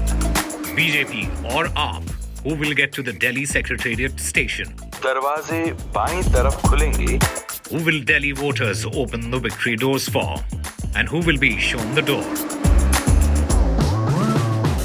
Can the BJP throw AAP's victory run off track? Or will it be Kejriwal's ticket to win again? Can Congress take the election metro to revival? We will track it all for you. Delhi's decision destination. Doors will open on the left. Stay tuned to NDTV for Mega Metro poll coverage. I've been reporting on all issues big and small from Andhra Pradesh, Telangana, rest of South India, bringing you all the action, all that you need to know, all that you want to know. The energy of Maximum City is infectious. I bring in that energy in our news coverage from financial capital Mumbai. Covering from the southernmost part of India over the last 23 years, I bring in-depth and 360-degree coverage from the Dravidian heartland. The land of Mishti is also known for its bitter politics. I have seen much water flow under the Howrah Bridge, covering Bengal in all its vivid colors.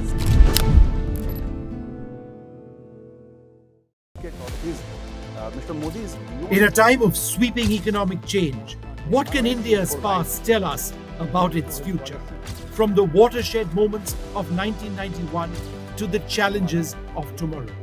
Join Sanjay Pugalia, Editor-in-Chief NDTV, in conversation with past and present Finance Commission chairpersons N.K. Singh and Arvind Panagare. Reforms past, present and future. A special presentation on NDTV.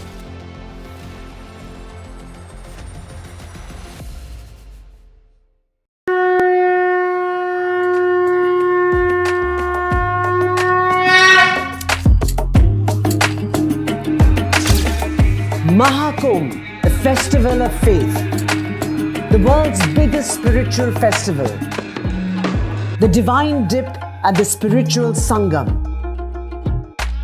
a sacred confluence of faith, culture and heritage. NDTV's mega coverage of the Mega Fest. NDTV at Mahakumbh 2025.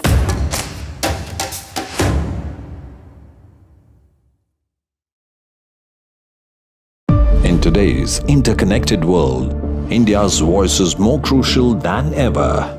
When India speaks, the world listens. At NDTV World, we are that voice, bringing you intelligent and insightful news from India and beyond. From geopolitics and diplomacy to economic shifts, migrations, tech disruptions, and the stories of our diaspora. We cover the news that shapes our global future. NDTV World, your new home for global news is here. Hello and welcome to the best of the World Economic Forum in Davos, Switzerland. For 2 decades, NDTV has been a window to the world's greatest thinkers, leaders, Nobel laureates and stars at the World Economic Forum in Davos, Switzerland. From Bill Gates to Shakira to Randy Zuckerberg to top ministers to what is often the biggest story. India, a global economic powerhouse. Conversations around our greatest challenges from AI to wars to sustainability. Join us, NDTV's Vishnu Shom and me, Neeraj Shah, as we engage with the world's finest. NDTV at Davos from January 20th to January 25th.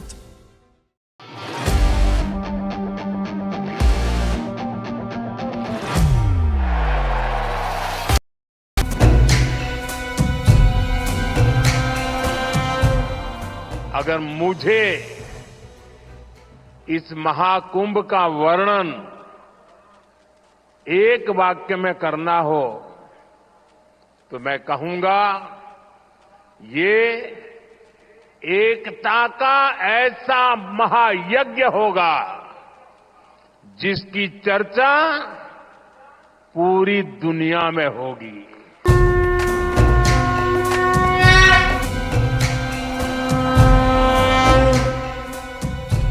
संग संग चले हैं ढोल मंजीरे संग चंग गंग नगरी बम बम बम बम बम बम बम बम बम बम बम लहरी।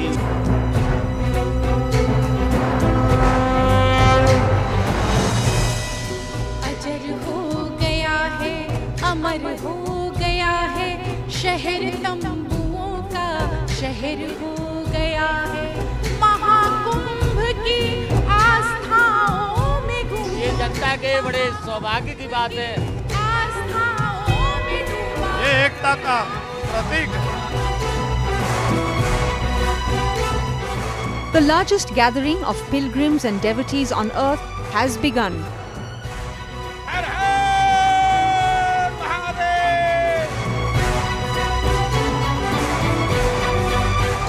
Lakhs of seers and Naga sadhus from across the world have assembled in the historic city of Prayagraj to celebrate the biggest Mahakumbh in history. It is a global congregation of seers at Mahakumbh this time. Naga sadhu Anjana Giri is from Italy. She has come to Mahakumbh with thousands of seers of Atal Akhada, one of the most ancient akhadas. What is the significance of Mahakumbh for you? It's a big festival. Big festival? Yeah. Yeah. From which country? Italy. Italy से आए हो आप? जी. अच्छा. तो ये पहला महाकुंभ है आपका? हाँ, पहले महाकुंभ. Religious significance क्या है इसका आपके लिए? महाकुंभ आपके लिए? ये तो 3 नदी का joint है. मतलब all together we can make a good things.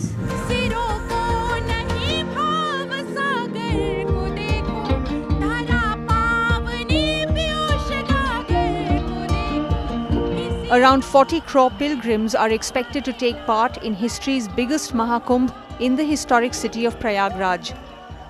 As millions of pilgrims congregate from more than 50 countries to take a holy dip at Sangam, they're also witnessing the most green and sustainable Mahakumbh ever organized. From Prayagraj city to Mahakumbh Mela ground, the walls are covered with colorful messages of sustainability and the importance of no plastic use. One time use plastic एवं polythene का प्रयोग नहीं करेंगे. A special campaign has been initiated to promote the idea of sustainability and sensitize common citizens and visiting pilgrims. कितना शौचालय इस बार? कितना शौचालय का निर्माण? 1.5 लाख शौचालय बनाए गए हैं जो पिछली बार की अपेक्षा लगभग 1.5 गुना है. 1.5 गुना ज्यादा है और सभी घाटों पे भी आपने इंतजाम किया? इंतजाम किया. 50 घाट हैं. जी हाँ जी. Lakhs of trees have been planted in Prayagraj to make it a green city. In this AI-powered digital control room, officials are monitoring the implementation of UP government's mega cleanliness drive across Prayagraj city and the Mahakumbh Mela ground. Absolutely. It will be very green. We're not only doing a seminar or a conference on that, but we are ensuring that plantations, no use of plastic, use of materials, which are very friendly that way, restricted use of electricity and in the matters of, using for the street lights, the banned use of plastics of that micron size will absolutely not be permitted. And we've seized a large number of such materials already. But we are encouraging and making people aware on how to use these, alternate materials in lieu of plastic.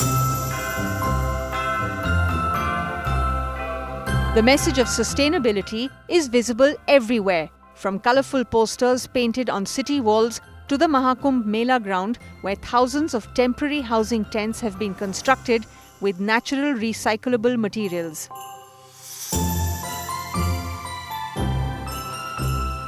Uttar Pradesh Chief Minister Yogi Adityanath personally came to inaugurate this Kumbh village.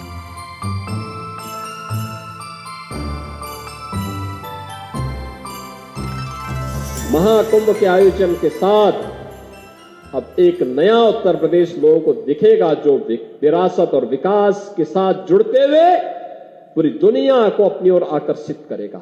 और उस आकर्षण का केंद्र बिंदु देश के अंदर उत्तर प्रदेश, दुनिया के अंदर भारत और भारत के अंदर उत्तर प्रदेश बनने जा रहा है. उसके लिए हम सबको अपने आप को तैयार करना होगा. A sustainable tent city with specially constructed 200 recyclable green tents. This has been designated a no plastic zone.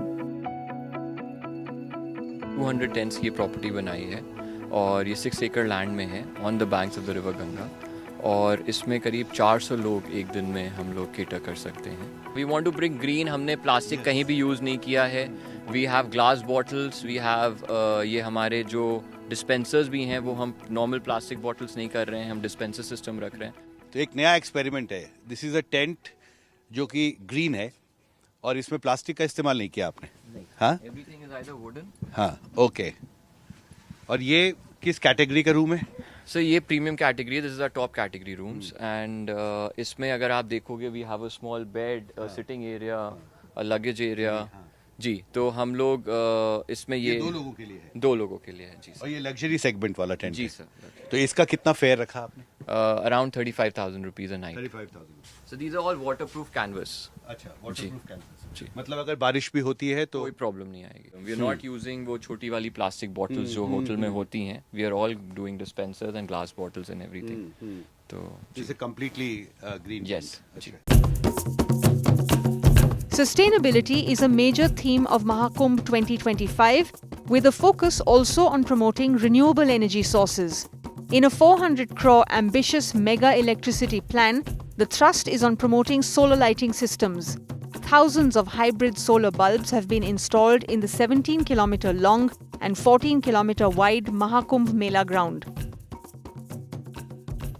हम लोग 2000 सोलर हाइब्रिड लाइट लगा रहे हैं। बेसिकली हाइब्रिड लाइट की परिकल्पना हम लोगों ने 1 साल पहले की थी और इसको माघ मेले में ट्रायल भी किया था। इसका फ़ायदा ये रहता है कि मेला चूंकि जब होता है तो उस समय फॉगी रहता है, तो सोलर की चार्जिंग नहीं हो पाती, इसलिए हम लोग हाइब्रिड पे गए।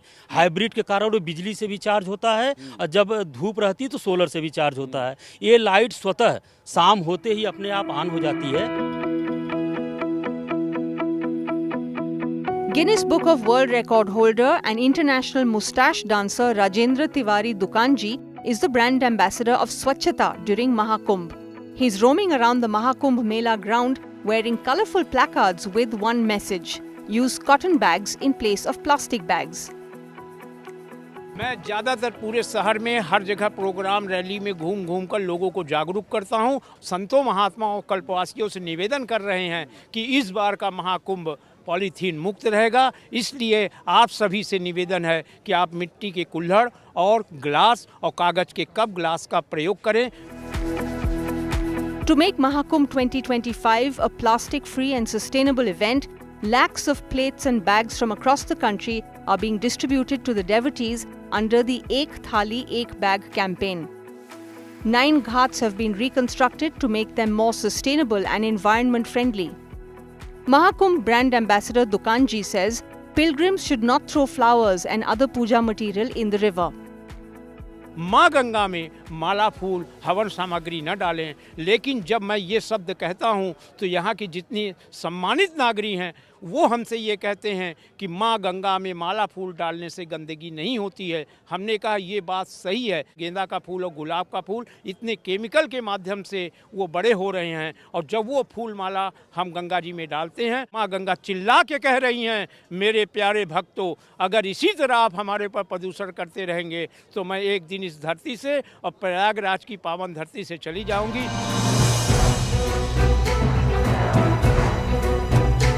Clearly, Mahakumbh 2025 is all set to be the most eco-friendly, sustainable and green Mahakumbh ever. A truly sustainable experience for millions of pilgrims. With Himanshu Shekhar and Sachin Gupta in Prayagraj, Anasya Mathur for NDTV.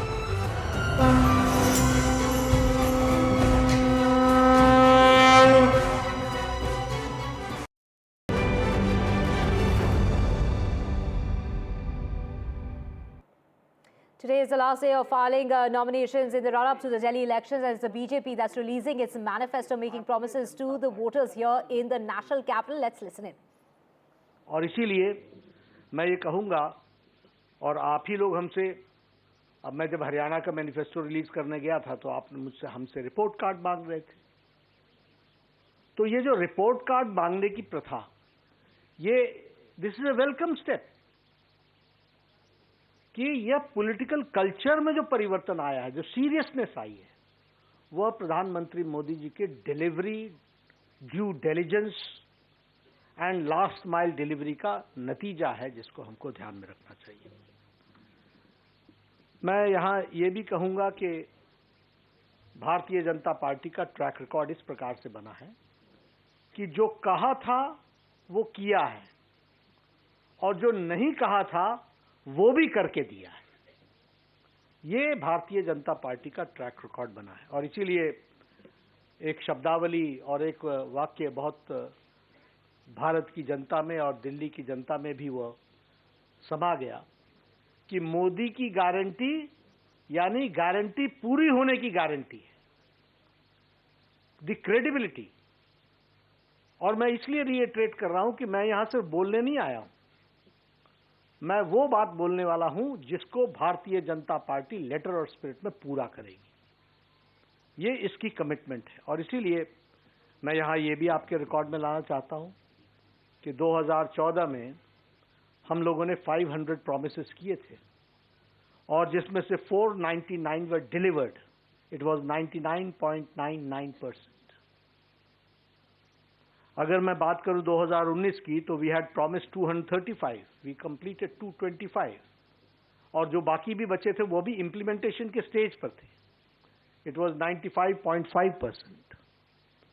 उसी तरीके से हम अगर संकल्पों की बात करें तो हमने गरीब कल्याण, सुशासन, गुड गवर्नेंस, विकास, डेवलपमेंट, महिला सम्मान, युवाओं की मेन स्ट्रीमिंग, किसानों की मेन स्ट्रीमिंग, मजदूर वर्ग को मुख्य धारा में लाना, ये सब को अपना ऑब्जेक्टिव बनाकर आज हमें खुशी होती है कि हम ये कह सकते हैं कि अकॉर्डिंग टू नीति आयोग आज 25 करोड़ लोग बीपीएल की रेखा से ऊपर आ चुके हैं, बिलो पॉवर्टी लाइन से ऊपर आ चुके हैं, गरीबी की रेखा से। और इसीलिए मैं यहाँ जब आपसे जन कल्याण विषयों पर चर्चा करूंगा उसके पहले एक बात आपको जरूर बताना चाहता हूं कि जो दिल्ली में जन कल्याण की योजनाएं चल रही हैं वह सारी योजनाएं भारतीय जनता पार्टी की सरकार बनने पर जारी रहेंगी। JP Nada there announcing BJP's promises to the voters here in the national capital, and of course beating Aam Aadmi Party to its own game, making promises whether it's electricity or to particularly wooing the woman voter.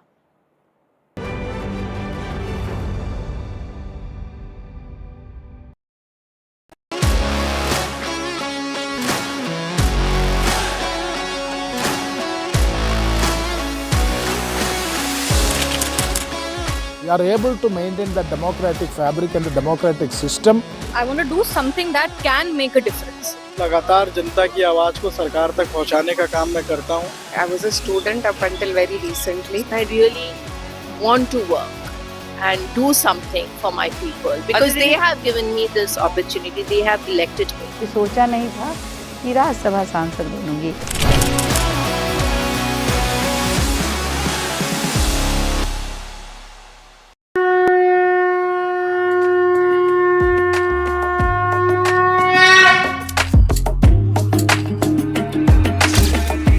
Mahakumbh, the festival of faith, the world's biggest spiritual festival, the divine dip at the spiritual sangam, a sacred confluence of faith, culture and heritage. NDTV's mega coverage of the Mega Fest. NDTV at Mahakumbh 2025.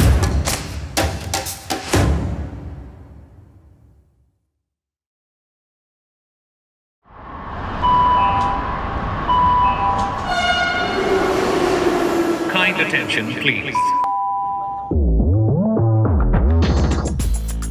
Delhi Election Metro 2025 is arriving on people's platform. Please mind the gap. BJP or AAP, who will get to the Delhi Secretariat station?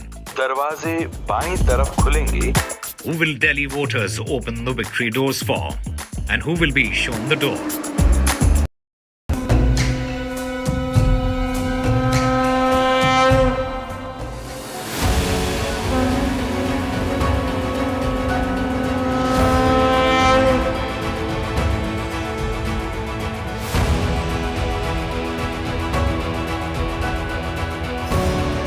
I recommend more and more of you come to realizing Atma within ourselves and who we truly are.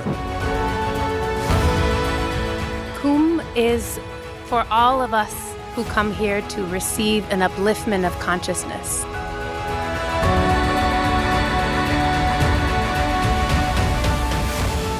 just amazed.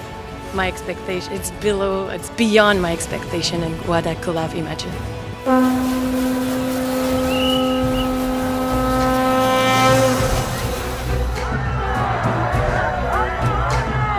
The biggest congregation of pilgrims and devotees in human history at Mahakumbh 2025 is making headlines across the globe.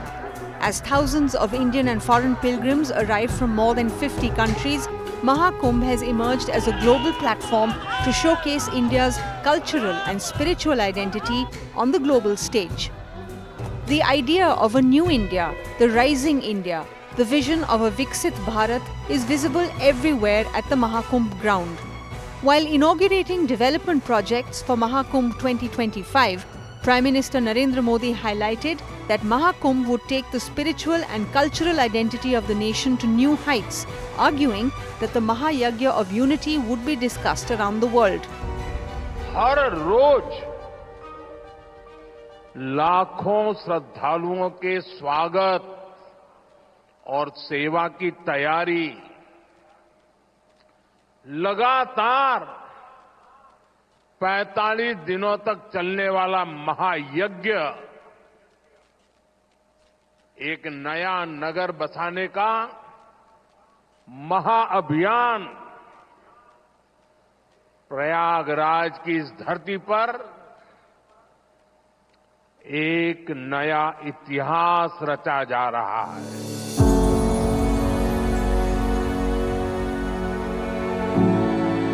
From a young skydiver in Prayagraj, Anamika Sharma, jumping from 13,000 feet in Bangkok with a Mahakumbh flag, to the Indian missions abroad popularizing the idea of a global Mahakumbh. It has become a manifestation of India's soft power on the global stage, a tool of cultural diplomacy to showcase India's ancient cultural and civilizational roots. The list of VVIP pilgrims in Mahakumbh includes billionaire American businesswoman Laurene Powell Jobs, the wife of late Apple co-founder Steve Jobs. A disciple of the Acharya Mahamandaleshwar of Niranjani Akhada, Swami Kailashanand Giri, Laurene Powell Jobs has flown from the US to take a holy dip in Sangam during the Mahakumbh.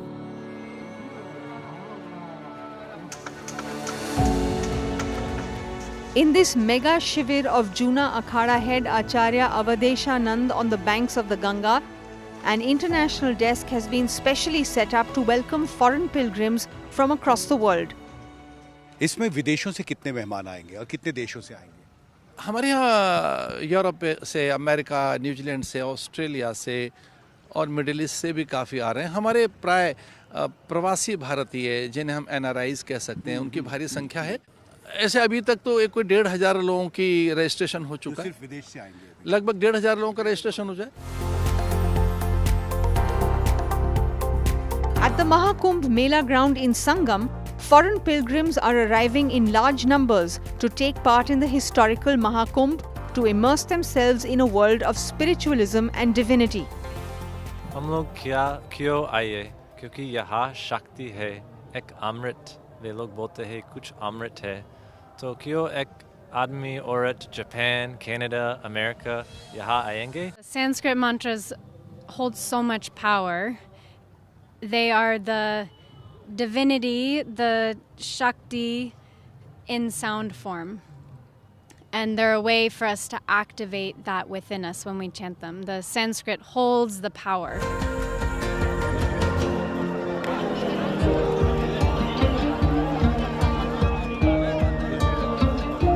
A world-class infrastructure has been readied in Prayagraj to host an expected 40 crore pilgrims at this global event, with world-class facilities created all along the 17-kilometer long and 14-kilometer wide Mahakumbh Mela ground. The Central and Uttar Pradesh governments have invested 15,000 crore rupees in constructing new highways and road overbridges or flyovers, railway infrastructure, permanent ghats and riverfront roads to provide seamless connectivity in Prayagraj to pilgrims. This will be the first Mahakumbh in which artificial intelligence and related technologies will be used at a very large scale. I'm in the Command and Control Center of Prayagraj Nagar Nigam, and I have with me Principal Secretary Urban Development Amrit Abhijat, and I'm in fact in front of a very big digital screen. Here you are looking at the use of AI in its best form in the operations of the municipal corporation. We are here seeing the location of stray animals through the use of AI, which is being located by cameras installed all over the city. And they are able to track the movement of these vehicles, which then creates an event on the computer center here. This event is then reported to a person who is managing the operations of whether it's a stray animal, whether it's collection of garbage, whether it's street light luminescence.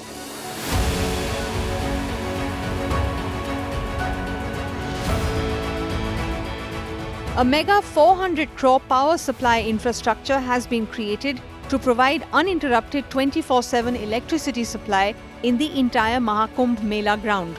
An unprecedented 1,405 kilometer long low tension line and 182 kilometer long high tension line have been laid all across the Mahakumbh Mela ground.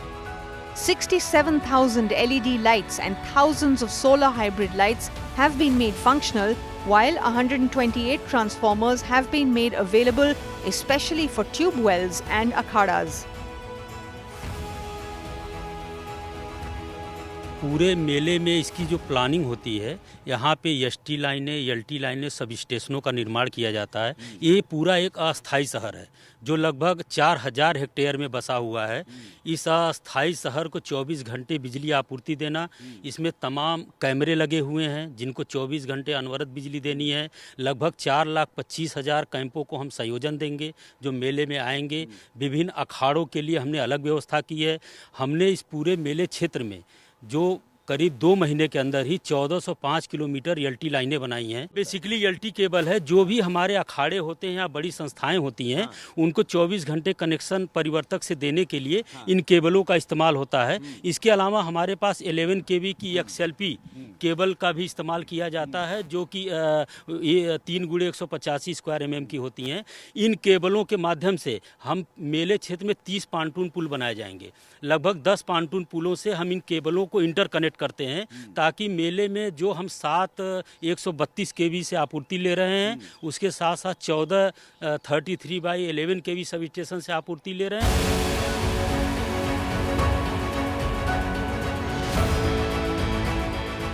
With the global eye on the biggest ever congregation of pilgrims, the Union Ministry of Tourism has launched a special promotional campaign to promote Mahakumbh as a global tourist hub. An Incredible India Pavilion has been set up in a sprawling 5,000 square foot space at the Mahakumbh to facilitate the participation of foreign tourists, scholars, members of the expat community and Indian diaspora, and showcase India as an emerging global power with deep civilizational and religious roots.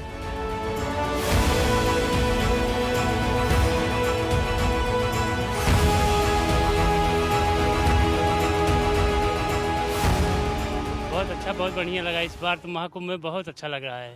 इस समय तो कुंभ अभी लगा नहीं, लेकिन घूमने के लिए हम पहले चले आए, नहावन से पहले, कि हमको देखना मिल जाए। कितना रेट कितना है? 50 रुपया है। 50 रुपये? 50। एक बार कहाँ तक ले जाते हैं? आगे ले जाएंगे, आगे से फिर नहीं ले जाए थी, बस एक राउंड। नाम बताइए बेटा। वानी। वानी, आपने कैमल राइड किया, कैसा? Clearly, the history of Prayagraj is all set to change. With Himanshu Shekhar and Sachin Gupta in Prayagraj, Anasya Mathur for NDTV.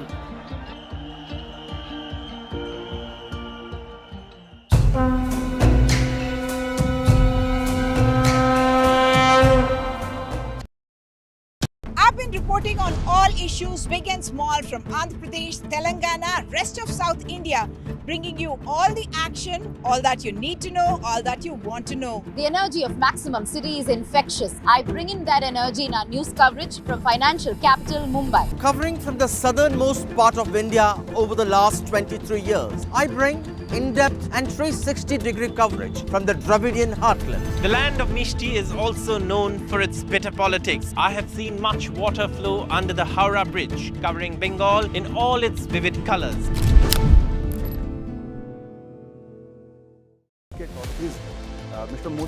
In a time of sweeping economic change, what can India's past tell us about its future? From the watershed moments of 1991 to the challenges of tomorrow. Join Sanjay Pugalia, Editor-in-Chief NDTV, in conversation with past and present Finance Commission chairpersons N.K. Singh and Arvind Panagare. Reforms past, present and future. A special presentation on NDTV.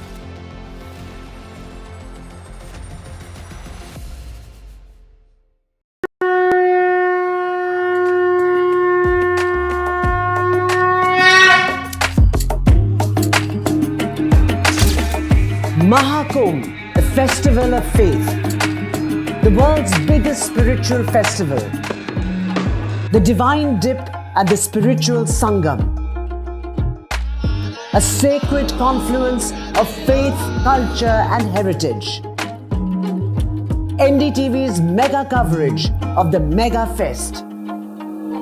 NDTV at Mahakumbh 2025.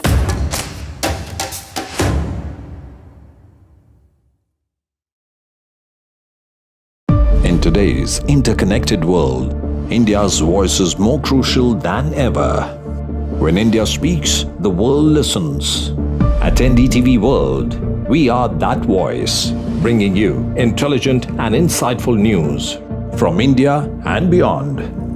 From geopolitics and diplomacy to economic shifts, migrations, tech disruptions, and the stories of our diaspora.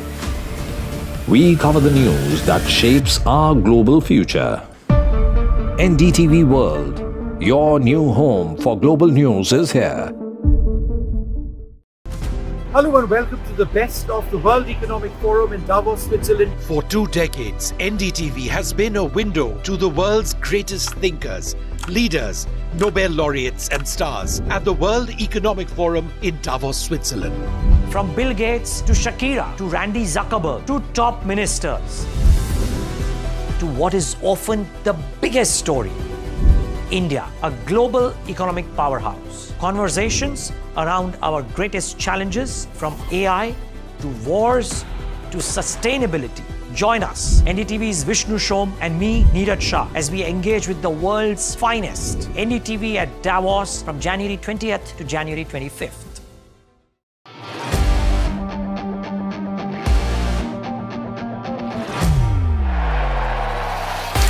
All set for Trump 2.0. Countdown to January 20th. Terror shadow, visa wars. All the twists and turns. Tracking Trump takeover. Every day at 10:30 p.m. only on NDTV 24/7.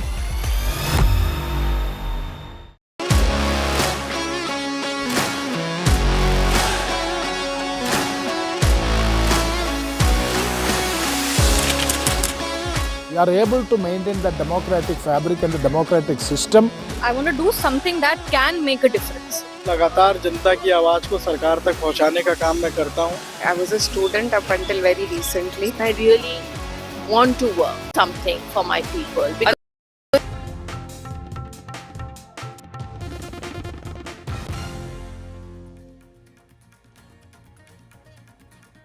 the BJP releasing its manifesto in the national capital just ahead of the elections to be held on the 5th. The BJP making big promises for women, offering 2,500 per month, and also trying to woo the pregnant women by offering 21,000 rupees. Of course, also JP Nada saying that they will implement the Ayushman scheme, and going a step further by saying that there will be a top-up as far as the health cover is concerned of another additional 5 lakh rupees.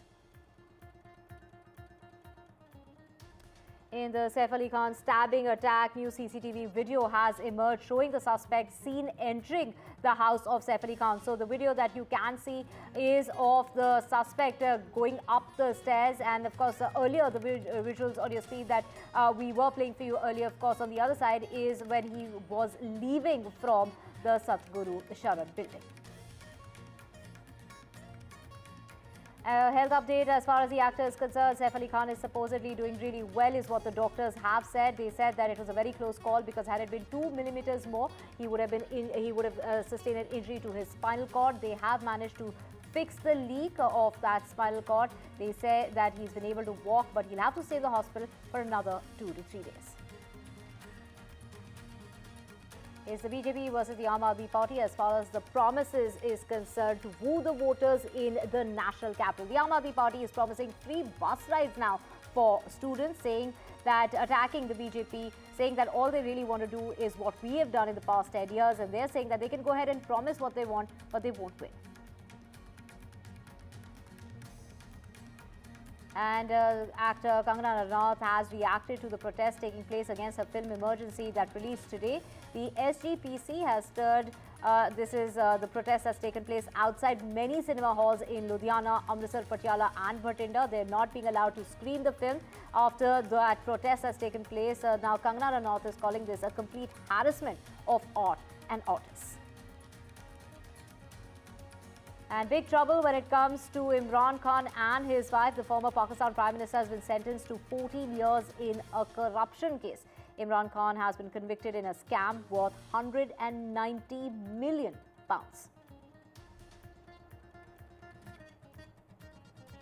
And BCCI there cracking its whip on cricketers. A new code of conduct, a 10-point disciplinary guideline which limits family time while on tour and makes participation in domestic matches mandatory for players. Also, other guidelines that have been issued, which involves that no endorsement will be allowed while they are on tour.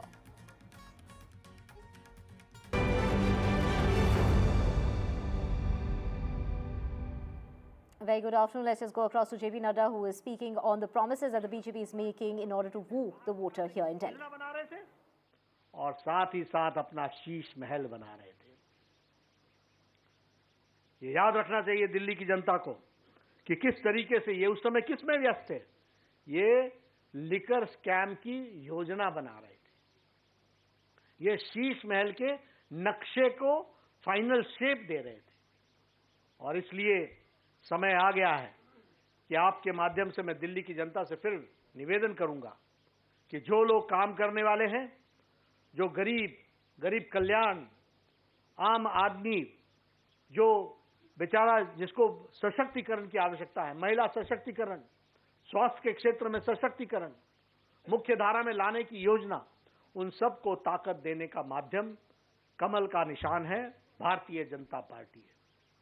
और इसलिए यहां मैं ये भी आपको बताना चाहता हूं कि हमारी ये सारी योजनाएं जो भारतीय जनता पार्टी की दिल्ली सरकार बनने पर हम पूरी करेंगे, ये सारी योजनाएं एनडीएमसी के क्षेत्र में भी और दिल्ली कैंट के क्षेत्र में भी लागू होंगी। They will be applicable in NDMC area, they will be applicable in the Delhi cantt area. और इसलिए समूचे दिल्ली पर ये लागू होगी। मैं प्रधानमंत्री मोदी जी को इस बात के लिए भी धन्यवाद देना चाहता हूं और आपके माध्यम से दिल्ली की जनता और खास करके हमारे एम्प्लॉय वर्ग को बताना चाहता हूं कि कल ही प्रधानमंत्री मोदी जी ने 8th पे कमीशन, 8वीं पे कमीशन को मंजूरी दे दी है। 2026 तक उसकी रिकमेंडेशन आ जाएगी। 2016 में 7th पे कमीशन लागू हुआ था, 2026 में 8वां पे कमीशन लागू हो जाएगा और इससे हमारे मुलाजिम भाइयों को बहुत बड़ी ताकत भी मिलेगी और उनका बहुत बड़ा फायदा भी होगा। इसलिए सभी वर्गों के बारे में चिंता करने का काम और उसको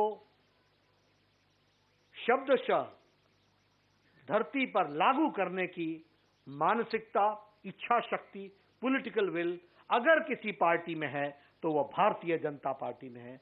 और बतौर राष्ट्रीय अध्यक्ष मैं पूरी जिम्मेवारी से बोल रहा हूं कि जो कहा था वो किया है, जो नहीं कहा था वो भी किया है, और आगे जो कह रहे हैं उसको हम पूरा करेंगे। इन्हीं शब्दों के साथ मैं अपने प्रथम फेज को पूरा करके आपके सामने रखता हूं।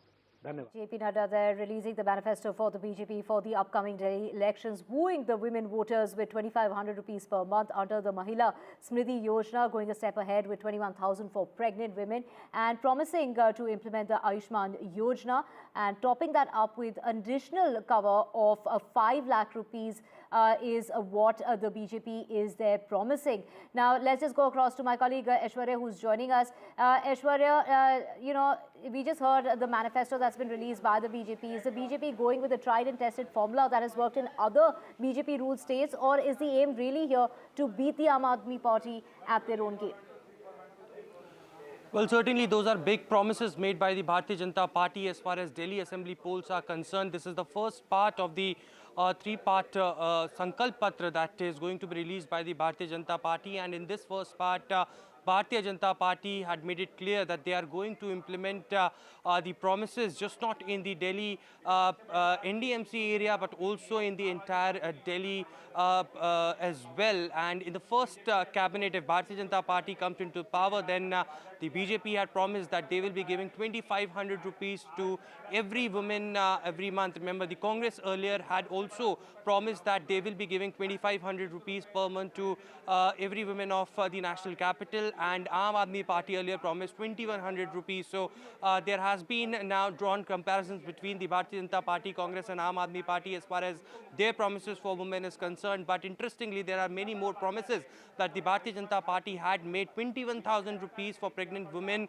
You know, there will be Ayushman Yojana that would be implemented with 50,000 top-up scheme that also Bharatiya Janata Party had promised. For Holi and Diwali, cylinders will be given free by the Bharatiya Janata Party if they comes into power. And also, you know, this Mahila Samriddhi Yojana, which is much talking point in these elections, certainly whether this will be helpful or not. 6 nutritional kits as well is something that the Bharatiya Janata Party had promised in these elections as well. But very important and very interesting one, which we have seen in mostly the southern part of the country. Atal Canteen Yojana is something that Bharatiya Janata Party has come up with the very first time, ₹5 per you know, plate, a full meal that will be given to all those who are living in Juggies of the national capital. Remember, Prime Minister Narendra Modi earlier had handed over the keys to the Juggies, and they have already one scheme that they had implemented, Jahan Juggi Wahi Makan, and under that provision now the Bharatiya Janata Party had went ahead and stated that they will be building up the Atal Canteen Yojana, where 5 rupees per plate will be given to all those people who will be residing in Juggies of the national capital. Now, certainly remember that statement made by Arvind Kejriwal that he will not fight elections if the Bharatiya Janata Party promises that they will not demolish the Juggies of the national capital. But certainly now going ahead with this particular plan. And remember, Amit Shah also you know, went ahead and did a mega program with the Juggies, and Pradhans were called at Jawaharlal Nehru Stadium, and they interacted with Juggies as well. So that's one vote bank that Bharatiya Janata Party is also looking very closely to secure as well. So all of these promises in the first part of the Sankalp Patra that Bharatiya Janata Party had issued. 2 more parts are to be released soon. Bharatiya Janata Party had, remember, had announced all 68 candidates till now, left 2 for their alliance partners, LJP and the JDU. Lastly, remember, it would be Prime Minister Narendra Modi who would be interacting on January 22nd to all those Delhi leaders and workers via Namo app as well, and will be giving the Vijay Mantra to how to win these elections.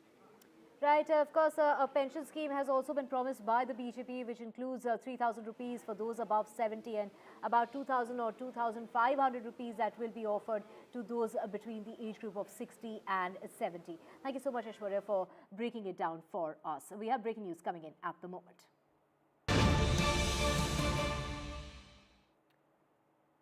And breaking news coming in regard to the attack that's taken place on Saif Ali Khan. There was a man who was quizzed by the police, but the police are saying that this is the man who's not connected to the case. They have said that there is no connection with the Saif Ali Khan attacking case. The attacker is still at large is what the police are saying, and that the man was not connected to the case of the actor. No arrests have been made so far in the attack that took place on the actor inside his residence in his building in Bandra. So the man that was taken by the Bandra police was in connection with some other case. There was no link to the attack that took place on actor Saif Ali Khan.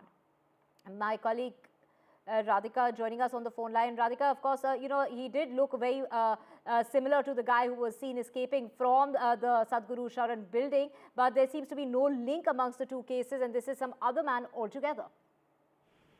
Yes, that's what a senior police official has confirmed to us, that this man has no connection to the Saif Ali Khan attack case.